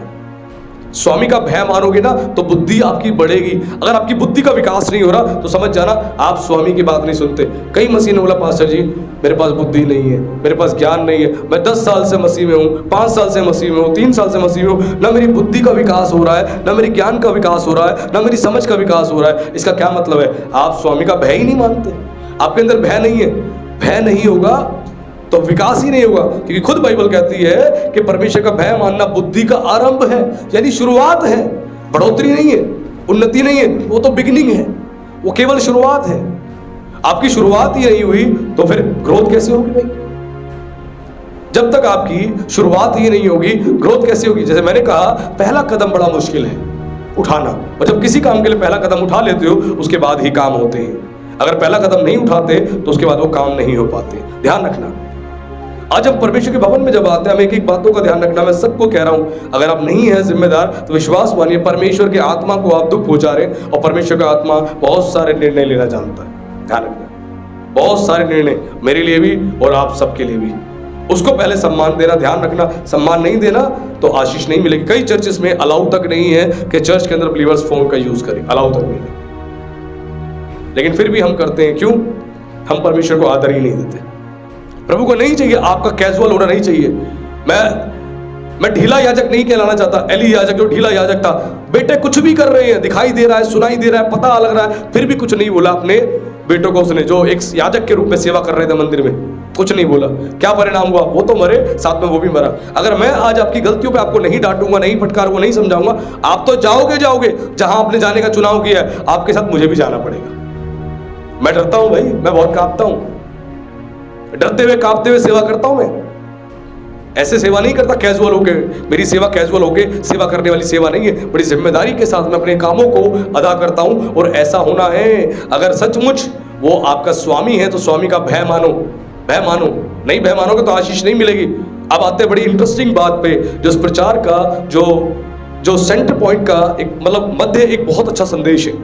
जब स्वामी का भय मानते हो तो स्वामी आपको बहुत आशीष देता है। मैंने कहा ना कि स्वामी आपकी प्रमोशंस करता है। वैसे ही मत्ती 25 में हम देखते हैं, मत्ती 25 में स्वामी ने क्या किया? अपने सेवकों को कुछ कुछ चीजें देकर चला गया। 3 सेवकों को, एक को 5 तोड़े, एक को 2 तोड़े और एक को 1 तोड़ा। तीनों को दे दिए, ठीक है। और तीनों को देकर वो दूर चला गया। अब उसके बाद स्वामी वापस आया। जब स्वामी वापस आया तो स्वामी ने आके क्या बोला? स्वामी ने बोला, एक एक से हिसाब लेने की कोशिश करी। आओ, स्वामी यानी मास्टर, और सेवक कौन है? सर्वेंट्स। पास्टर्स केवल नहीं, चर्च बिलीवर्स भी, सब लोग हैं। कई बार हम सोचते हैं ये तो बात पास्टर के लिए हुई, हम तो बच गए।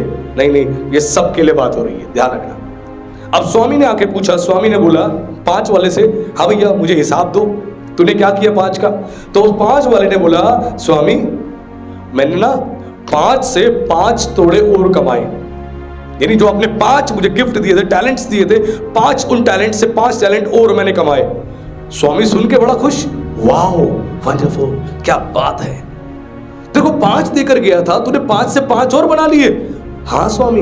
अरे वाह क्या बात है। उसके बाद स्वामी ने क्या बोला, कहा धन्य है हे अच्छे और विश्वास योग्य दास, तू थोड़े में विश्वास योग्य रखा, मैं तुझे बहुत वस्तुओं का अधिकारी बनाऊंगा, अपने स्वामी के आनंद में सहभागी हो। इस पूरी बात को ध्यान से सुनना, क्योंकि इसमें बड़ी हाईलाइटेड बातें हैं जो मैं आगे आपको समझाऊंगा। स्वामी ने बोला, धन्य है हे अच्छे और विश्वास योग्य दास, तू थोड़े में विश्वास योग्य रहा, मैं तुझे बहुत वस्तुओं का अधिकारी बनाऊंगा, अपने स्वामी के आनंद में सहभागी हो। ये 5 वाले को बोला, क्यों? 5 तोड़े से उसने 5 तोड़े और बनाए, इस प्रकार कहा।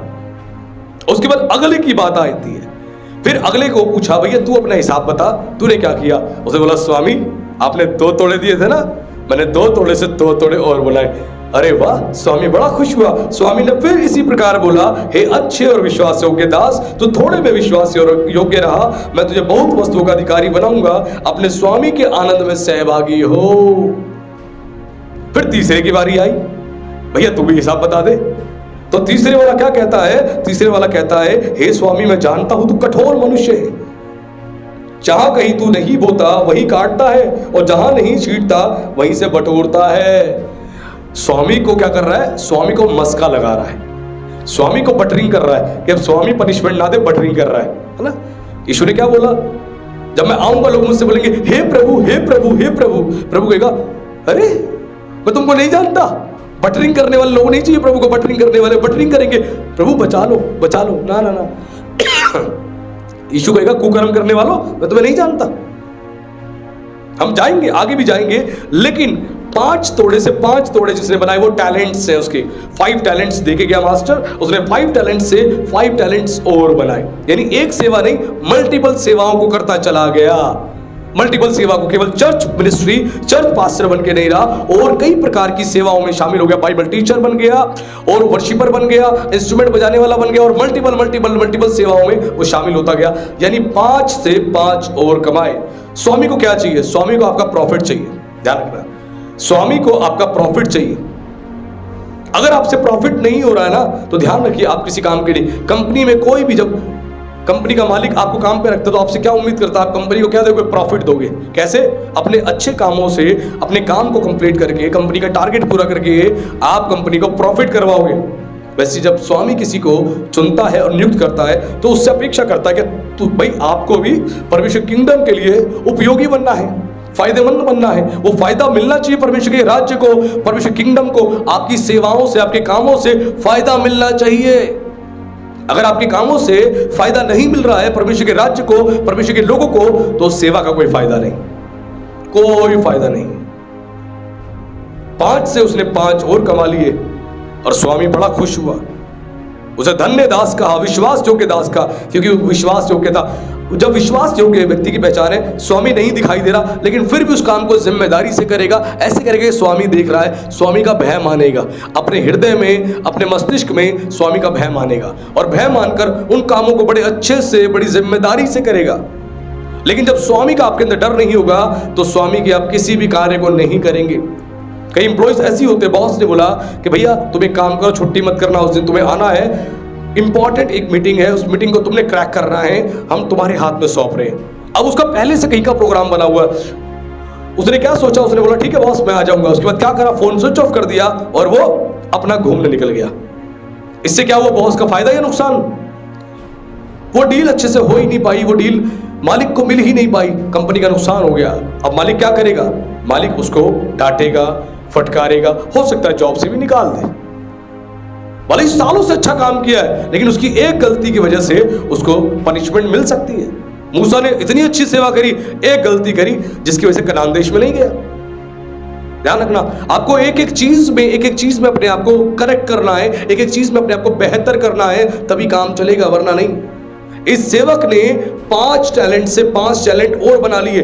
मल्टीपल मिनिस्ट्री, मल्टीपल कामों में शामिल हो गया और परमेश्वर बड़ा खुश हुआ, स्वामी बड़ा खुश हुआ। अगर आपके जीवन में आपको चेक करना है आप कितनी सेवाओं में हो और आप क्या क्या कर रहे हो प्रभु के राज्य के लिए, आप किस प्रकार कर रहे हो। दो वाले ने भी सेम 2 थोड़े कमाए, स्वामी बड़ा खुश हुआ। स्वामी की स्टेटमेंट सुनना, स्वामी की स्टेटमेंट क्या थी? स्वामी की स्टेटमेंट थी वहां पे, धन्य हे अच्छे और विश्वास योग्य दास। स्वामी ने उसको धन्य बोला, अच्छा बोला और विश्वास योग्य बोला, और बोला तू थोड़े में विश्वास योग्य रहा, तुझे मैंने थोड़े ही टैलेंट दिए, यानी 5 टैलेंट जो तुझे दिए वो थोड़े ही थे, लेकिन तू विश्वास योग्य रहा। तूने क्या किया? 5 टैलेंट से 5 टैलेंट और बनाए, तो मल्टीपल मिनिस्ट्री, मल्टीपल वर्क के अंदर शामिल हो गया। कितने ऐसे पास्टर हैं जो चर्च पास्टर भी हैं, उसके अलावा चर्च पास्टर होने के अलावा वो बाइबल टीचर भी हैं, उसके अलावा वो वर्शिपर भी हैं, उसके अलावा वो इंस्ट्रूमेंट को प्ले भी करते हैं, उसके अलावा वो ऑथर भी हैं, उसके अलावा और बहुत सारे कामों में शामिल हैं।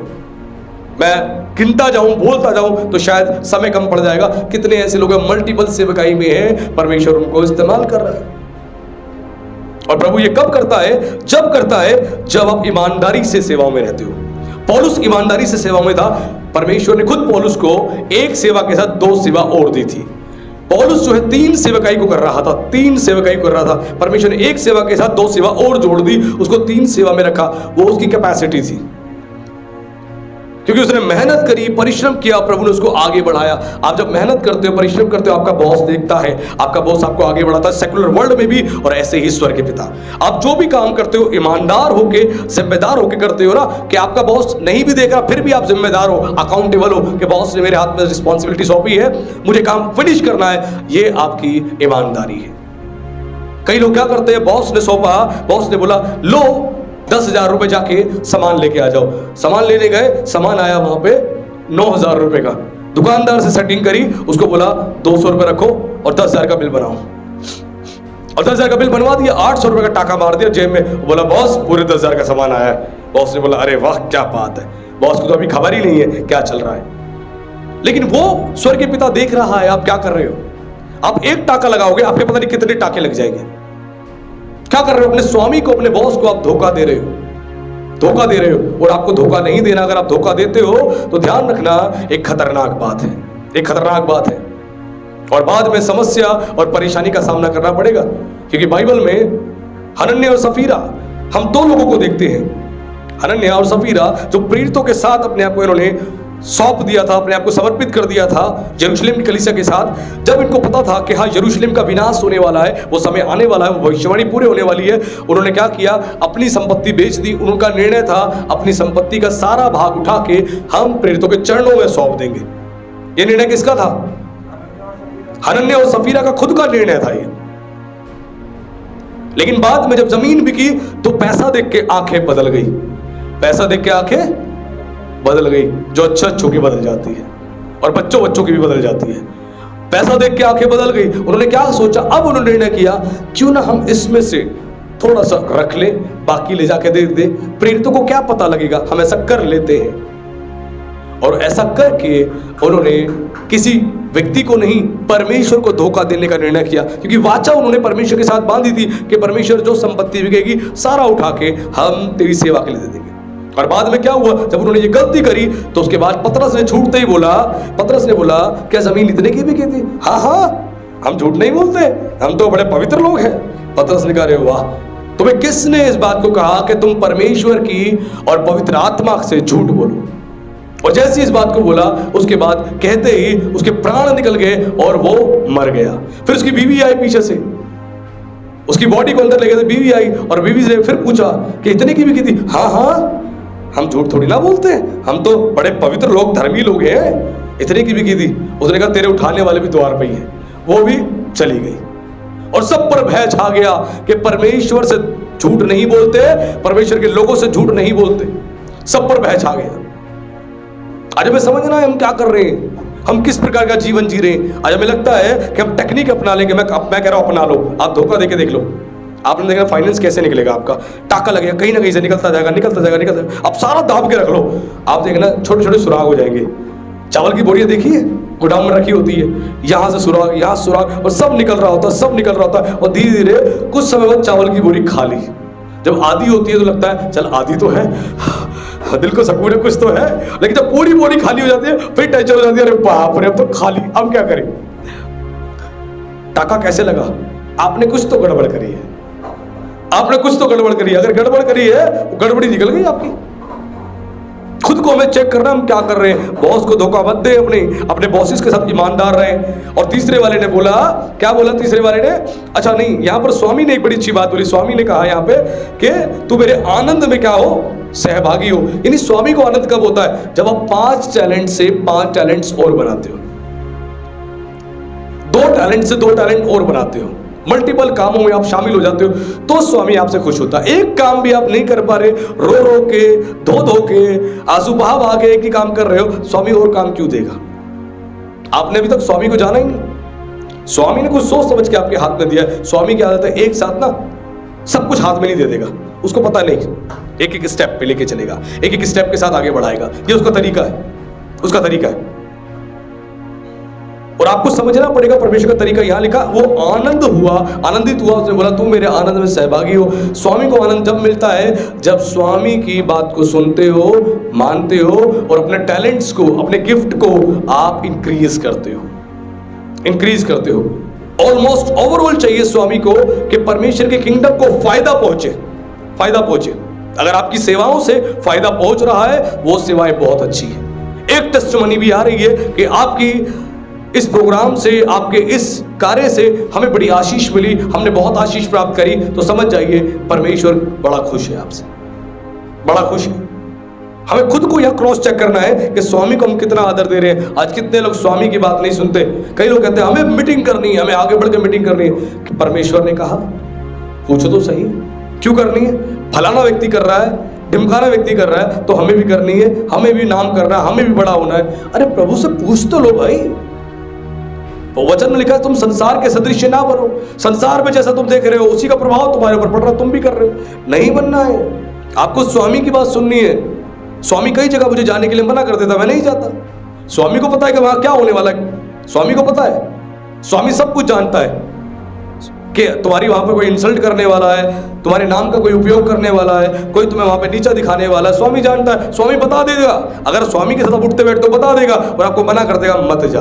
और ये मेरे साथ एक नहीं अनेक बार हुआ है, अनेक बार ऐसा मेरे साथ हुआ है। प्रभु ने कई बार मुझे जाने से कई जगह मना किया है और बाद में वो बातें खुल के सामने आई कि हाँ सही था, परमेश्वर ने सही मुझे मना किया।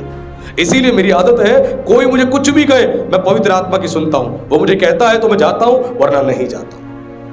और आपको भी सीखना पड़ेगा क्या पवित्र आत्मा किसी काम के लिए अलाउ करता है। बुद्धि की हम बात करते हैं, ज्ञान की हम बात करते हैं, क्या हम उस हिसाब से जीते? इसीलिए क्यों लिखा है जब सेवा के लिए किसी को नियुक्त करो, नया चेला ना हो, पुराना हो, अनुभवी हो, एक्सपीरियंस से भरा हो। नया चेला वचन तो सीख जाता है लेकिन उसमें चल नहीं पाता, उसको अपने जीवन में लागू नहीं कर पाता। एक पुराना विश्वासी जो होता है वचन को सीखता भी है, अपने जीवन में लागू भी करता है, उस पर चलता भी है और लोग देखते भी है कि इसके जीवन में परमेश्वर को ये बहुत आदर देता है, ये बहुत आदर देती है, परमेश्वर देखता है। उसी प्रकार आपको समझना है स्वामी को आदर देना है। और तीसरे वाले ने तो उसने स्वामी को मस्का लगाने की कोशिश करी। उसने बोला मैं जानता हूं तू कठोर मनुष्य है, मुझे पता है तू बड़ा कठोर है, बड़ा सख्त है, तू जहां कहीं नहीं बोता वहीं काटता है और जहां नहीं छींटता वहीं से बटोरता है। मुझे पता है स्वामी, मुझे पता है स्वामी, मैं जानता हूं। अब उसके बाद 25 में लिखा है सो मैं डर गया और जाकर तेरा तोड़ा मिट्टी में छिपा दिया।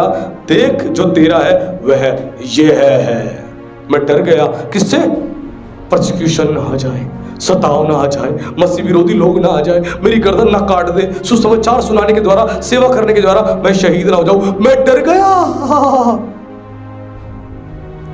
मैं डर गया, है ना?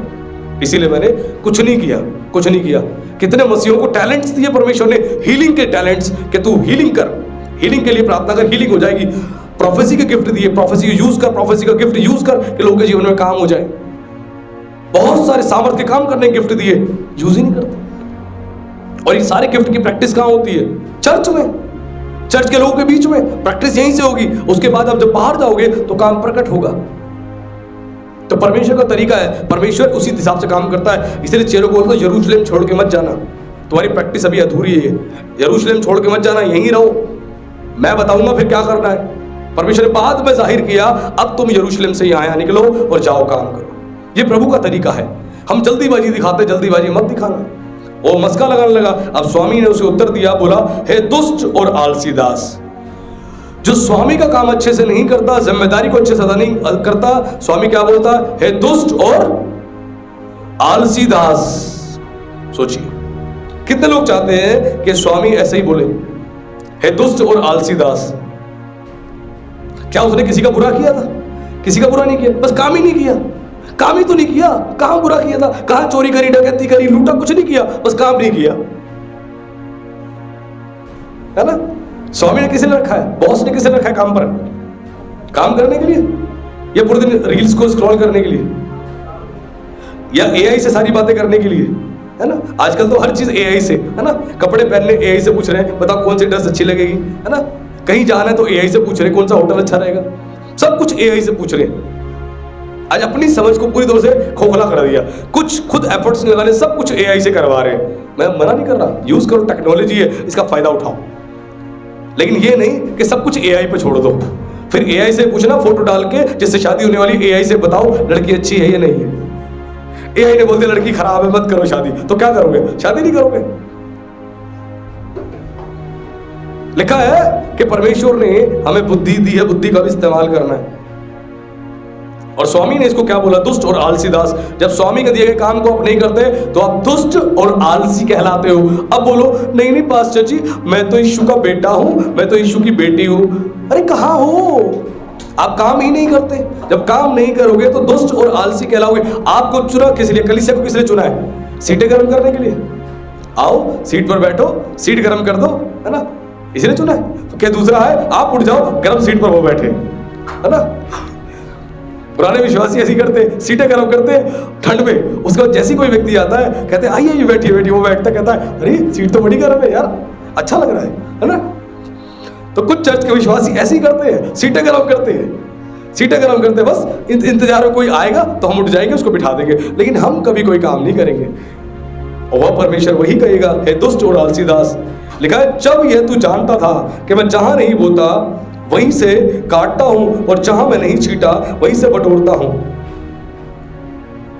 इसके आगे आप सब जानते हैं। स्वामी ने बोला, तू जानता था मेरे बारे में मैं क्या करने वाला हूं। कितने लोग जानते हैं कि यीशु मसीह न्याय के दिन क्या करने वाला है? न्याय में क्या वो पक्षपात करेगा? पास्टर की बीवी है, पास्टर की बहन है, पास्टर का साला है, पास्टर के मदर इन लो है, फादर इन लो है, पास्टर के साथ सेवकाई में राइट हैंड और लेफ्ट हैंड बने हुए हैं, है ना? मीडिया संभालते हैं, है ना? वर्शिप टीम संभालते हैं। तो ऐसा कह के क्या रिबेट मिलने वाली है वहां पे?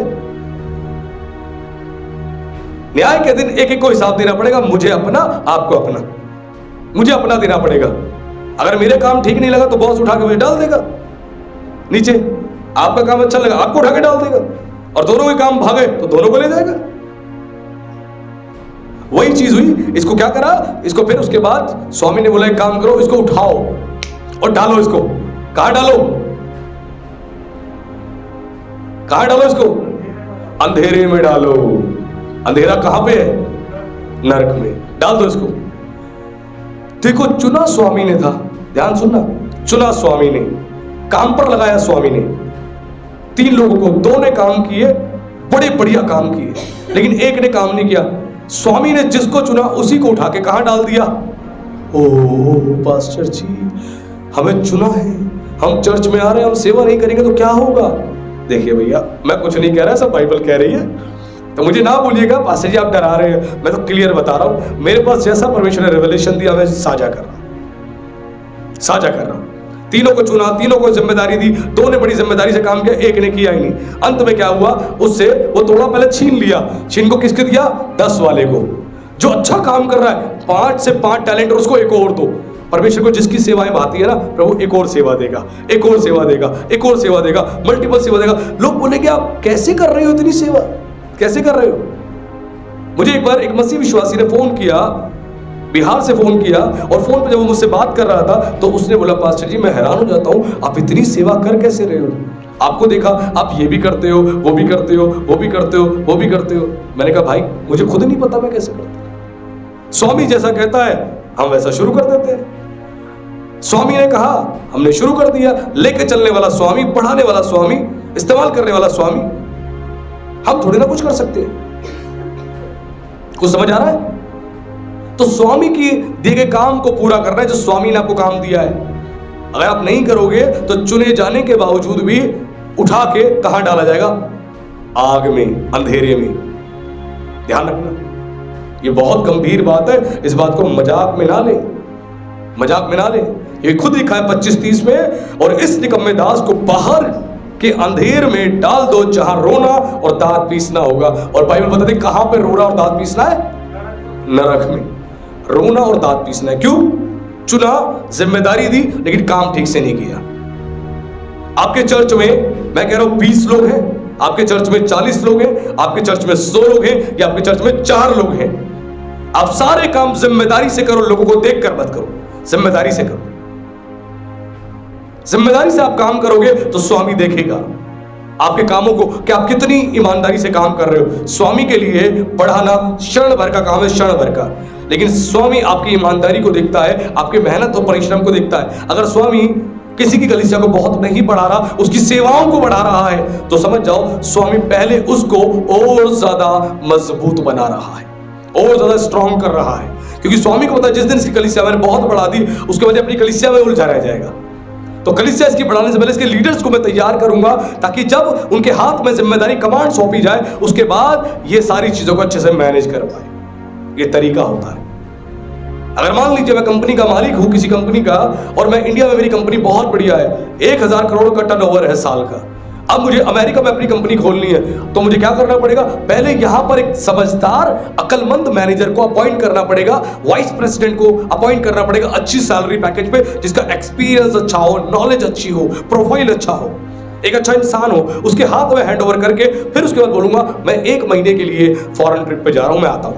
और मैं जाऊंगा, जाके अमेरिका की सारी मार्केट्स को मैं एनालाइज करूंगा, मैं समझूंगा कि क्या यहाँ बिकता है, क्या नहीं बिकता है, मैं कैसे यहाँ पे अपनी कंपनी को खोल सकता हूँ, गवर्नमेंट के क्या प्रोटोकॉल्स है, एम्प्लॉयज को लेके, ऑर्गेनाइजेशन को लेके, एक बात को मैं समझ के सीख कर फिर मैं आऊंगा।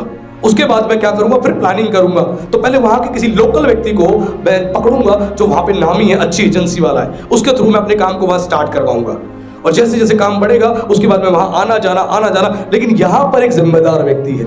आपको पता है, एस्टैब्लिश जो ऑर्गेनाइजेशन होती है, वहां पर एक जिम्मेदार व्यक्ति रखा जाता है, जो पहले से एस्टैब्लिश है, वहां जिम्मेदार रखा जाता है। अगर वहां जिम्मेदार नहीं होगा ना, तो काम गड़बड़ हो जाएगा। नई ऑर्गेनाइजेशन खोलने के लिए, स्टार्ट करने के लिए, वहां फिर भी आप एवरेज लोग रख के काम चला सकते हो एक बार के लिए, लेकिन पुरानी जो ऑर्गेनाइजेशन है वहां पर अच्छे लोग रखने पड़ते हैं। कई लोग कहते हैं अरे वो तो कंपनी चल गई, जरूरत क्या अच्छे लोग रखने की, नॉर्मल लोग, एवरेज लोग रख दो, कंपनी क्षण भर में नीचे गिरेगी, क्षण भर में, क्योंकि उसका एक गलत फैसला पूरी कंपनी को खराब कर देगा। ध्यान रखना, वैसे ही परमेश्वर का तरीका है। अगर उसको आगे किसी को भेजना है तो पहले यहां तैयार करेगा। दिल्ली में तो सेवाएं बहुत ज्यादा बढ़िया हुई नहीं, अब दिल्ली छोड़ के हम जा रहे हैं हरियाणा, हम जा रहे हैं पंजाब, हम जा रहे हैं उत्तराखंड और कई जगहों पे जा रहे हैं। पहले दिल्ली में तो स्टैब्लिश कर लो, जिस दिन स्वामी बोलेगा हरियाणा भी चलेंगे, पंजाब भी चलेंगे और जगह भी चलेंगे, करेंगे सेवा, क्या दिक्कत है? पहले एक जगह तो अच्छी से सेवा कर लो। मुझे अपनी सेवकाई में उतावलापन नहीं है कि उतावलापन से कूदूं। मुझे कई स्टेट से कॉल आती है, लोग बोलते हैं कि पास्टर जी यहाँ भी शुरू कर दो, यहाँ भी शुरू कर दो। हम फैसला नहीं लेते, हम कहते हैं ठीक है प्रार्थना में रखेंगे। प्रभु जब मना कर देता है हम शांत होकर बैठ जाते हैं, क्योंकि अगर मैं किसी को देखकर, किसी की सेवा को देखकर मैं भी एक्साइटेड होकर बढ़ जाऊं आगे, तो इसका मतलब वो मेरा फैसला है, मेरे बॉस का फैसला नहीं। कलीसिया किसकी है? प्रभु यीशु मसीह की। मैं सेवक किसका हूं? प्रभु यीशु मसीह का। आप विश्वासी किसके हैं? प्रभु यीशु मसीह के। आदेश किसका मानना है हमें? प्रभु यीशु मसीह का। बस इस बात को ध्यान रखना। आज आपको सोचने की जरूरत है। आज अपने मैसेज को जो सुना, उस मैसेज में 2 इंपॉर्टेंट बातें हैं जो आज मैंने प्रीच करी। बहुत लंबा मैसेज मैं और लेकर नहीं गया, मैं चाहता तो और आगे तक आपको लेके जाता, क्योंकि याजकों को भी प्रभु ने फटकार लगाई थी। फिर भी छोटा सा बता देता हूं। आगे याजकों को फटकारा, याजकों को बोला कि तुम भी मेरे नाम का अपमान करते हो। क्यों अपमान करते हो मेरे नाम का? तुम मेरी वेदी पर अंधे पशु, लंगड़े पशु, मरे हुए पशु को चढ़ाते हो, तुम अपमान करते हो। क्यों परमेश्वर ने बोला पता आपको? क्योंकि इज़राइल में जो है एक परमेश्वर का आदेश था, जब भी कोई मनुष्य पाप करेगा तो पाप के लिए एक ऐसे पशु को लेकर आएगा और उसको बलिदान करेगा, उसके लहू को वेदी पर छिड़का जाएगा और उसका जो मांस होगा उसको जो है उस वेदी पर जलाया जाएगा, भस्म किया जाएगा। वो उसके पापों के प्रायश्चित के लिए होगा। तो जब ये भी कोई भी कार्य होता था, तो परमेश्वर को कोई भी अंधा बकरा, बहरा बकरा, काड़ा बकरा या ऐसी कोई भेड़ नहीं चढ़ाई जाती थी। लेकिन इन याजकों ने क्या गलती करी, इन्होंने क्या करा, इन्होंने एक्सेप्ट कर लिया, आने दो आने दो, जैसा मर्जी आने दो। क्यों कर दिया उन्होंने एक्सेप्ट? उसका कारण था कलीसिया के लोगों ने उस समय मंदिर में जो लोग थे, इजराइल लोग थे, उन्होंने दसवांश देना बंद कर दिया था। उन्होंने देना ही बंद कर दिया था। अब याजक परेशान, अब आने दो, जो भी आ रहा आने दो आने दो आने दो, एक्सेप्ट कर रहे हैं, नहीं बता रहे, नहीं सिखा रहे कि परमेश्वर को सर्वोत्तम भेंट चढ़ाओ। ऐसी भेंटें परमेश्वर को पसंद नहीं है। परमेश्वर सब कुछ हमें सर्वोत्तम देता है। हमें देश परमेश्वर ने सर्वोत्तम दिया, माता पिता हमें सर्वोत्तम दिए, परमेश्वर ने अपना बेटा, इकलौता बेटा, सर्वोत्तम बेटा हमें दिया, सर्वश्रेष्ठ बेटा हमें दिया, सर्वोच्च बेटा हमें दिया, ताकि वो हमारे लिए छुटकारा बने। लेकिन हम परमेश्वर को क्या देते हैं? ऐसी भेंटें परमेश्वर को देते हैं। अंधे, लंगड़े, लूले, बहरे, ऐसी भेंटें हम देते हैं परमेश्वर को। अपना पहला और सबसे उत्तम और बढ़िया नहीं देते परमेश्वर को। परमेश्वर देखता है आप क्या कर रहे हो। आपको जब भी परमेश्वर को देना है, बेस्ट देना है। आपके दिल में एक सेटिस्फेक्शन होना चाहिए कि हाँ प्रभु, मैंने कुछ बेस्ट किया है। ध्यान रखना। अगर आपके दिल में है नहीं, मेरा काम कैसे चलेगा, अब मैं कैसे करूं, इतना सोचोगे आप तो आगे नहीं बढ़ पाओगे। परमेश्वर भी अगर सोचता तो आपका उद्धार नहीं होता। मैं फिर भी ये नहीं कहता कि आपको कलेश और दूसरों को शांति मिले, नहीं। जैसा मन में ठानो वैसा दान करो, लेकिन परमेश्वर को सर्वोच्च दो, सर्वोच्च। ये बाइबल की शिक्षा है। सेवा कैसे होगी? मंदिर में याजक लोग परेशान हो गए, क्योंकि याजक लोग केवल सेवा करते थे, सेवा के अलावा और कोई कार्य नहीं करते थे, क्योंकि परमेश्वर ने उनको केवल सेवा के लिए रखा था। लेकिन चर्च में ये सब कुछ चल रहा था। आज उसी प्रकार विश्वासी ऐसे हो चुके हैं, परमेश्वर को ऐसी भेंट देते हैं, काणी, लंगड़ी, लूली, बहरी, मरी हुई भेंट वेदी पर चढ़ाते हैं, और लगता है भेंट ग्रहण हो जाएगी। याजक ग्रहण कर रहे हैं, याजक लोग, परमेश्वर ग्रहण नहीं कर रहा था। परमेश्वर कह रहा मुझे ग्रहण नहीं हो रही, तू तो ले रहा है। याजकों को तुम तो ले रहे हो बेटे, ठीक है भैया, तुमने तो कॉम्प्रोमाइज कर लिया, तुम तो चल गए हो, इनके साथ हो गए हो कि तुम्हें मिल नहीं रहा, तुमने कहा जो आ रहा आने दो। लेकिन मैं नहीं हूं ऐसा। हेलो, मैं नहीं हूं ऐसा। तुम्हारा तो काम चल गया, तुम्हारा पेट भर गया भाई, लेकिन मुझे खुशी नहीं है। मेरे लोग जिनको मैंने इतना कुछ दिया, मेरे लिए सर्वोच्च, सर्वोत्तम, जिसकी मैंने आज्ञा व्यवस्था विवरण में दी कि ऐसा कोई पशु मत चढ़ाना, ये सब कुछ कर रहे हैं, और तुम क्या कर रहे हो? एक्सेप्ट कर रहे हो। तुम तो भैया लालची हो। कहीं ऐसी बात नहीं है, मैं सच बता रहा हूं और बड़ा खुल के बोल रहा हूं। कई लोग शामिल है गलत कामों में, 2 नंबर के कामों में। पादरी को पता है, अच्छा वहां से वो पैसा कमा रहे हैं, और पादरी को बोलते हैं पास्टर जी मोटा दान लीजिए, प्रभु की सेवा के लिए प्रभु ने बड़ा प्लस किया है, लीजिए। और पादरी कहता है दीजिए ब्रदर, गॉड ब्लेस यू, प्रभु आपको बहुत आशीष दे। और पादरी को पता है ये पैसा सट्टे का है, पादरी को पता है ये पैसा जुए का है, पादरी को पता है ये पैसा 2 नंबर का है, फिर भी ले रहा पादरी। आने दीजिए, हाँ क्या बात है, प्रभु आपको बहुत आशीष दे मेरे भाई, बहुत आशीष दे। प्रभु उठा के ऐसा पटकेगा ना, सारी आशीष निकल जाएगी। ध्यान रखना, सारी आशीष निकल जाएगी। एक व्यक्ति था ना, शमौन जादूगर, पतरस को देखा, सब प्रेरितों को देखा, अरे इनके हाथ रखने से क्या होता है, पवित्र आत्मा लोग पाते। दान की मोटी थैली ली और लेकर आ गया, बोला सुनिए प्रभु के दास, मैं जानता हूं आपके हाथ रखने से पवित्र आत्मा मिलता है, ये पैसा ले लीजिए और मुझे भी ये दान दीजिए कि मैं जिस पर हाथ रखूं पवित्र आत्मा पाए। और पतरस ने उसको डांटा, बोला तू अपने पैसों के साथ नष्ट हो जा, क्योंकि तेरे मन को मैंने देखा है, मन से कितना गंदा है तू। सोचिए, नहीं लिया, नहीं लिया। नमान आया था बहुत सारा माल पानी लेके एलीशा को देने के लिए, बहुत सारा माल पानी लेके आया था एलीशा को देने के लिए, और क्या हुआ? एलीशा ने मना कर दिया, रिजेक्ट कर दिया। जब नमान जिसके शरीर पे कोढ़ हो गया था, एलीशा ने बोला जा यरदन नदी में 7 बार डुबकी लगा ले तो ठीक हो जाएगा। और जब वो ठीक हो गया तो आया, उसने बोला आपके लिए स्वामी मैं तेरा कुछ लेके आया, प्लीज ले लीजिए। उसने बोला नहीं भाई तेरा कुछ नहीं चाहिए मुझे, ले जा, परमेश्वर ने मुझे मना किया। लेकिन उसके बाद क्या हुआ? जैसी नमान वो आगे गया, पीछे से गेहजी एलीशा का चेला दौड़ते दौड़ते दौड़ते दौड़ते पहुंच गया और बोला अरे आप कुछ दे रहे थे मेरे स्वामी को ना? हाँ हाँ, एक काम करो मुझे दे दो। स्वामी ने बोला जाके लिया, और सारा माल ले लिया उसने और लेकर चला गया। स्वामी था भविष्यवक्ता, वो जानता था। और जैसे ही पहुंचा, स्वामी ने बोला कहां से आता है? नहीं नहीं मैं तो यहीं से आ रहा हूं। उसने बोला अच्छा बेटा एक काम कर, जो तूने पाप किया है, गुनाह किया है, अब तेरे पूरे वंश पर कोढ़ रहेगा। उसको कोढ़ दे दिया, पूरा शरीर उसका सफेद हो गया और वो कोढ़ी हो गया, वहीं पर कोढ़ी हो गया। क्यों? झूठ बोला, धोखा दिया, झूठ बोला, धोखा दिया, हो गया। एलिशा नहीं लिए, सच्चा सेवक नहीं लेगा। मेरी सेवकाई में मेरी कलीसिया के लोग जानते हैं, आकाश भी जानता है। आकाश कई बार हमारी सेवाओं में साथ में आकाश जाता है। कितनी बार कितने लोगों ने हमें कई बार ऑफरिंग देने की कोशिश करी, लेकिन पवित्र आत्मा ने जब मुझे मना कर दिया तो मैंने नहीं लिया। और आकाश इस बात का खुद विटनेस है, मेरी वाइफ विटनेस है, कलीसिया के लोग विटनेस है। जब पवित्र आत्मा ने मना कर दिया तो मना कर दिया, मैंने नहीं लिया। वो जिद करते रहे, फोर्स करते रहे, ले लो पास्टर जी। हमने कहा नहीं लेंगे, मुझे प्रभु ने मना किया और हमने नहीं लिया। क्यों? प्रभु ने हमें मना किया। प्रभु लेने को कहता है तो मना करने को भी कहता है। आज पादरी लोग लेना जानते हैं, मना करना नहीं जानते, ये बड़ी प्रॉब्लम है। इसीलिए क्या बोला? लूला, लंगड़ा, बहरा, अंधा सब आने दो, आने दो, पेट तो भरेगा, पेट तो भरेगा। मैं खुद पादरी हूं, पादरी हो गया, मैं पादरियों का अपमान नहीं कर रहा, लेकिन जो गलत प्रकार से सेवा कर रहे हैं उनको सही करने का प्रयास, एक छोटा सा हमारा प्रयास है। अगर एक हृदय भी बदल गया तो हमारा कार्य सफल हो गया। लेकिन आप लोगों के लिए सबसे पहले यह वचन है कि आप लोग सीखें, ये गलती ना करें। हमने नहीं लिया, हम ले चाहते तो ले लेते, हमारे बहुत सारी प्रॉब्लम्स का सॉल्यूशन हो जाता, बहुत सारे रुके काम हमारे हो जाते, लेकिन हमने इग्नोर किया। हमने कहा नहीं नहीं, परमेश्वर ने अगर ना कहा तो ना कहा। आज सीखना है हमें। स्वामी का आदर कहाँ है? आज पादरी लोग क्या स्वामी का आदर कर रहे? नहीं कर रहे। यीशु ने खुद कहा, परमेश्वर ने खुद कहा, तुम मेरे नाम का अपमान करते हो। लोग अपमान करते थे परमेश्वर के नाम का अपमान। आप जब गलत कार्य करते हो तो परमेश्वर का अपमान करते हो। डरो, कांपो, थरथराओ। समझो जो व्यक्ति तुम्हें ऑफरिंग दे रहा है, दान दे रहा है, वो क्या काम करता है, समझो। क्योंकि बाइबल कहती है कि दुष्ट का जो पैसा होता है, अगर धर्मी अपने पैसे में उसको मिला लेता है तो धर्मी का सारा पैसा उड़ जाता है, सारा पैसा। अगर दुष्ट का पैसा आपने ले लिया और अपने पैसों में अपने अकाउंट में डाल लिया, पूरा बैंक खाली हो जाएगा, पूरा बैंक वॉलेट खाली हो जाएगा। बिल्कुल ध्यान रखना, यहूदी ज्ञानी पुरुष यही बात सिखाते हैं कि अगर तुमने दुष्ट का पैसा लेकर अपने पैसों में मिला लिया ना तो पूरा अकाउंट खाली, नील बटा नील, सन्नाटा, कुछ नहीं दिखाई देगा।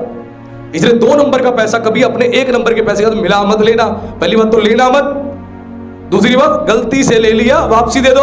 भैया नहीं चाहिए तेरा, मेरे पास पड़े हैं 5 लाख रुपए, तेरे मैंने ले लिए 2 लाख रुपए अपने मिला दूंगा 7 लाख के लालच में, मतलब मेरे 5 लाख भी खत्म और तेरे 2 लाख भी खत्म। और ऐसा ही होता है, खाली हो जाओगे।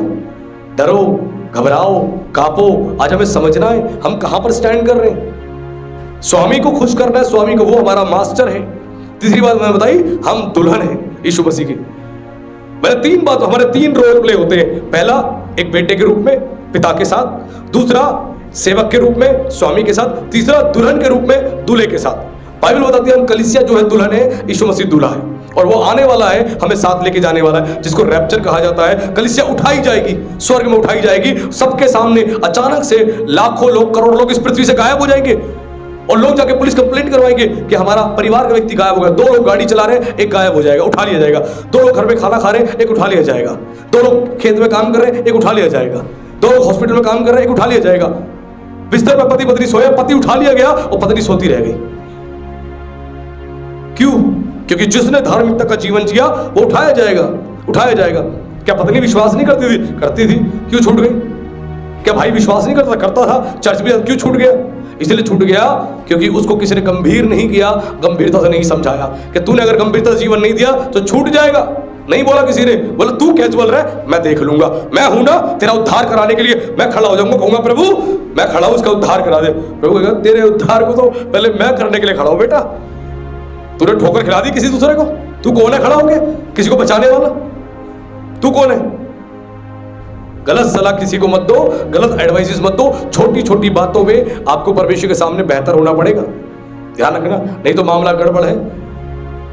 एक समय आने वाला है, इस पृथ्वी से अचानक से करोड़ों लोग उठाए जाएंगे, करोड़ों लोग उठाए जाएंगे, सच्चे विश्वासी, आत्मिक विश्वासी, जिसको रैप्चर कहा जाता है, कलीसिया उठाई जाएगी। फिर इस पूरी पृथ्वी पर एक भयानक प्रलय आएगा, जो बाइबल बताती है, भयानक प्रलय। इन्फ्लेशन जो बढ़ रहा है, महंगाई जो बढ़ रही है, सब कुछ कैसे हो रहा है? बाइबल में लिखी हुई बातें हैं। एक समय ऐसा आएगा, बाइबल बताती है कि पूरे दिन की कमाई से अगर किसी की एक सैलरी 1000 रुपए है तो एक दिन की सैलरी से एक मुट्ठी भर अनाज आएगा। इतनी महंगाई जाने वाली है। ओह क्या करें? महंगाई बढ़ते हम गवर्नमेंट को दोष देते हैं, ये गवर्नमेंट खराब है, वो गवर्नमेंट खराब है, इनकी पॉलिसीज अच्छी नहीं है, वो देश ऐसा कर रहा है इसीलिए ऐसा हो रहा है। बाइबल में लिखा है ऐसा होने वाला है, होने वाला है। इसीलिए बाइबल को पढ़ें और समझें। ये पुस्तक जो है केवल एक धार्मिक किताब नहीं है, ये पवित्र बाइबल है, आपके जीवन को पवित्र बनाती है और आपको चलना सिखाती है। इसको पढ़ें।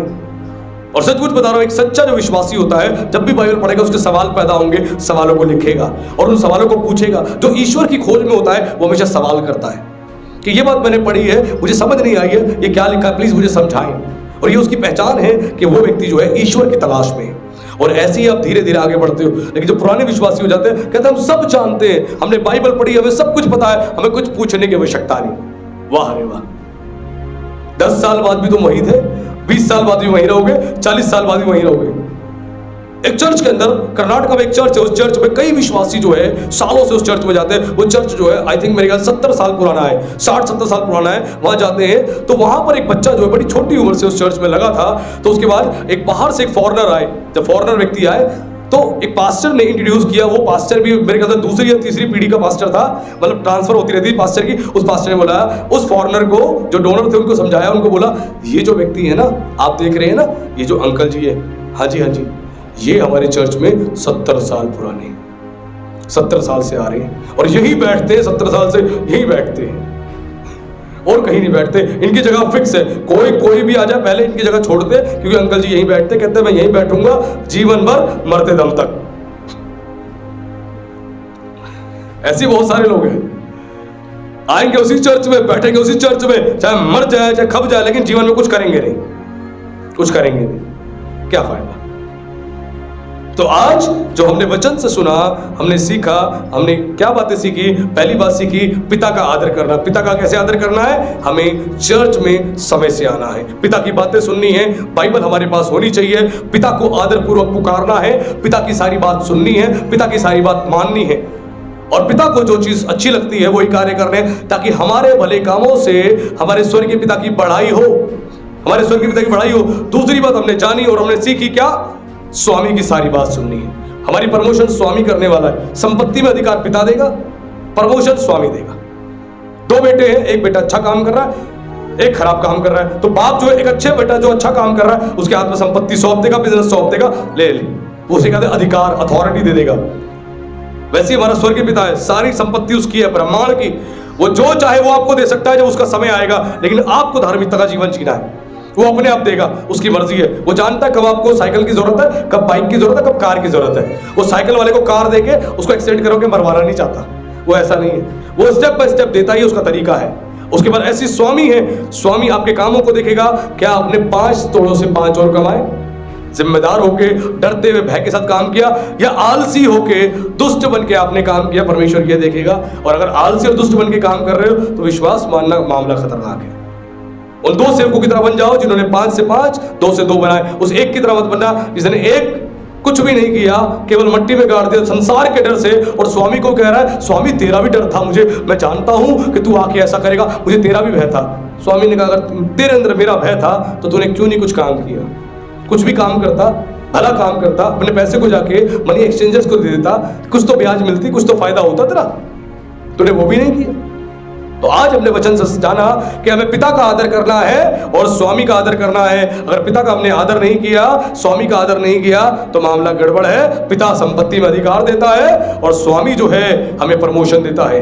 और याजकों को भी सख्त चेतावनी है, सबकी सारी चीजें लेने का प्रयास ना करें, लोगों को सिखाएं, सर्वोत्तम उत्तम भेंट चढ़ाएं, सबसे पहले अपने शरीर की, फिर उसके बाद अपने जीवन की, उसके बाद जाके अपने परिवार की और फिर फाइनेंसेस की, तब जाके परमेश्वर आपको ब्लेस करेगा, वरना नहीं। ध्यान रखना, वचन में लिखा है परमेश्वर के भवन में सावधानी से चलना और सुनने के लिए समीप जाना मूर्खों के बलिदान चढ़ाने से उत्तम है। अगर आप मूर्ख हो तो केवल आके बैठोगे, ऑफरिंग की थैली में कुछ ना कुछ डाल के चले जाओगे, लेकिन सीखोगे कुछ नहीं। अगर सीख कर आप जा रहे हो तो ध्यान रखिए आप परमेश्वर की निगाह में बुद्धिमान हो, आप मूर्ख नहीं हो। तो प्रभु का धन्यवाद, प्रभु आप सबको आशीष दे, आप सभी को जय मसीह की। आइए, फ्लाइट हमारी जो लैंड हो चुकी है, हम लोग आंखें बंद करेंगे, सर को झुकाएंगे, एक अंतिम प्रार्थना करेंगे। स्वर्गीय पिता, हम धन्यवाद करते हैं सुंदर समय के लिए प्रभु। आज आपने मेरे परमेश्वर अपने बच्चों को प्रभु अपने वचन से बहुत कुछ सिखाया और आपने बता दिया कि पिता को जो है आदर देना है अपने जीवन से। और स्वर्गीय पिता प्रभु आप ही हैं हमारे, जब तक हम अपने जीवन से आपको आदर ना दे तो मेरे परमेश्वर आपको प्रभु आदर ना मिलेगा। आपने बता दिया कि मैं तुम्हारा स्वामी हूं, अगर मैं स्वामी हूं तो मेरा भय मानो, जितने काम दिए गए उनको जिम्मेदारी से कर दो, आलसी ना बनो, दुष्ट ना बनो कि तुम कुछ भी ना करो, तुम काम करो, क्योंकि जब स्वामी की हम बात सुनते हैं तो स्वामी हमें प्रमोशन देता है, स्वामी हमें बढ़ाता है। हे स्वामी, हम धन्यवाद करते हैं। और प्रभु आपने सिखा दिया हर एक याजक को यानी पास्टर्स को कि तुम कोई भी इसी प्रकार की भेंट ना लेना किसी से जो लोग पाप और गलत कामों में करते हुए दे रहे हैं। उनको सिखाओ, उनको समझाओ कि परमेश्वर को ईमानदारी के कामों से, अच्छे कामों से भेंटें चढ़ाओ, चाहे वो छोटी भी क्यों ना हो, थोड़ी भी क्यों ना हो, परमेश्वर की दृष्टि में वो सर्वोत्तम होती है। प्रभु अपने लोगों को ब्लेस कर राजा, उन्हें आशीष दे मेरे परमेश्वर। मैं हर एक के लिए ब्लेसिंग मांगता हूं, हर एक के लिए आशीष मांगता हूं राजा, और हर एक के जीवन में मांगता हूं कि हर एक व्यक्ति आपको आदर, सम्मान और महिमा देने वाला बने। आपका विशेष धन्यवाद, धन्यवाद और धन्यवाद करते हैं आज के संदेश के लिए। इस प्रार्थना को हम जीवित सामर्थी परमेश्वर के पुत्र मसीह यीशु के नाम से मांगते हैं, आमीन। धन्यवाद के साथ स्तुति गाऊंगा, है यीशु मेरे खुदा। उपकार आपके हैं बेशुमार, कोटि कोटि स्तुति धन्यवाद। धन्यवाद के साथ स्तुति गाऊंगा, ऐ यीशु मेरे खुदा। उपकार आपके हैं बेशुमार, कोटि कोटि स्तुति धन्यवाद।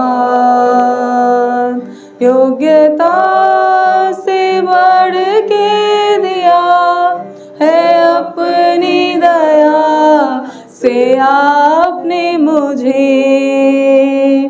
योग्यता से बढ़ के दिया है अपनी दया से आपने मुझे। मांगने से ज़्यादा मिला मुझे, आभारी हूँ प्रभु मैं। मांगने से ज़्यादा मिला मुझे, आभारी हूँ प्रभु मैं। धन्यवाद के साथ स्तुति गाऊंगा, है यीशु मेरे खुदा। उपकार आपके हैं बेशुमार, कोटि कोटि स्तुति धन्यवाद। आप है सच जिंदा खुदा, आप पर ही भरोसा मेरा। आप है सच जिंदा खुदा, आप पर ही भरोसा मेरा। सेवा पूरी करके पाऊँ इनाम, प्रभु ऐसा दो वरदान। सेवा पूरी करके पाऊँ इनाम, प्रभु ऐसा दो वरदान। धन्यवाद के साथ स्तुति गाऊंगा, ऐ यीशु मेरे खुदा। उपकार आपके हैं बेशुमार, कोटि कोटि स्तुति धन्यवाद। उपकार आपके हैं बेशुमार, कोटि कोटि स्तुति धन्यवाद। कोटि कोटि स्तुति धन्यवाद।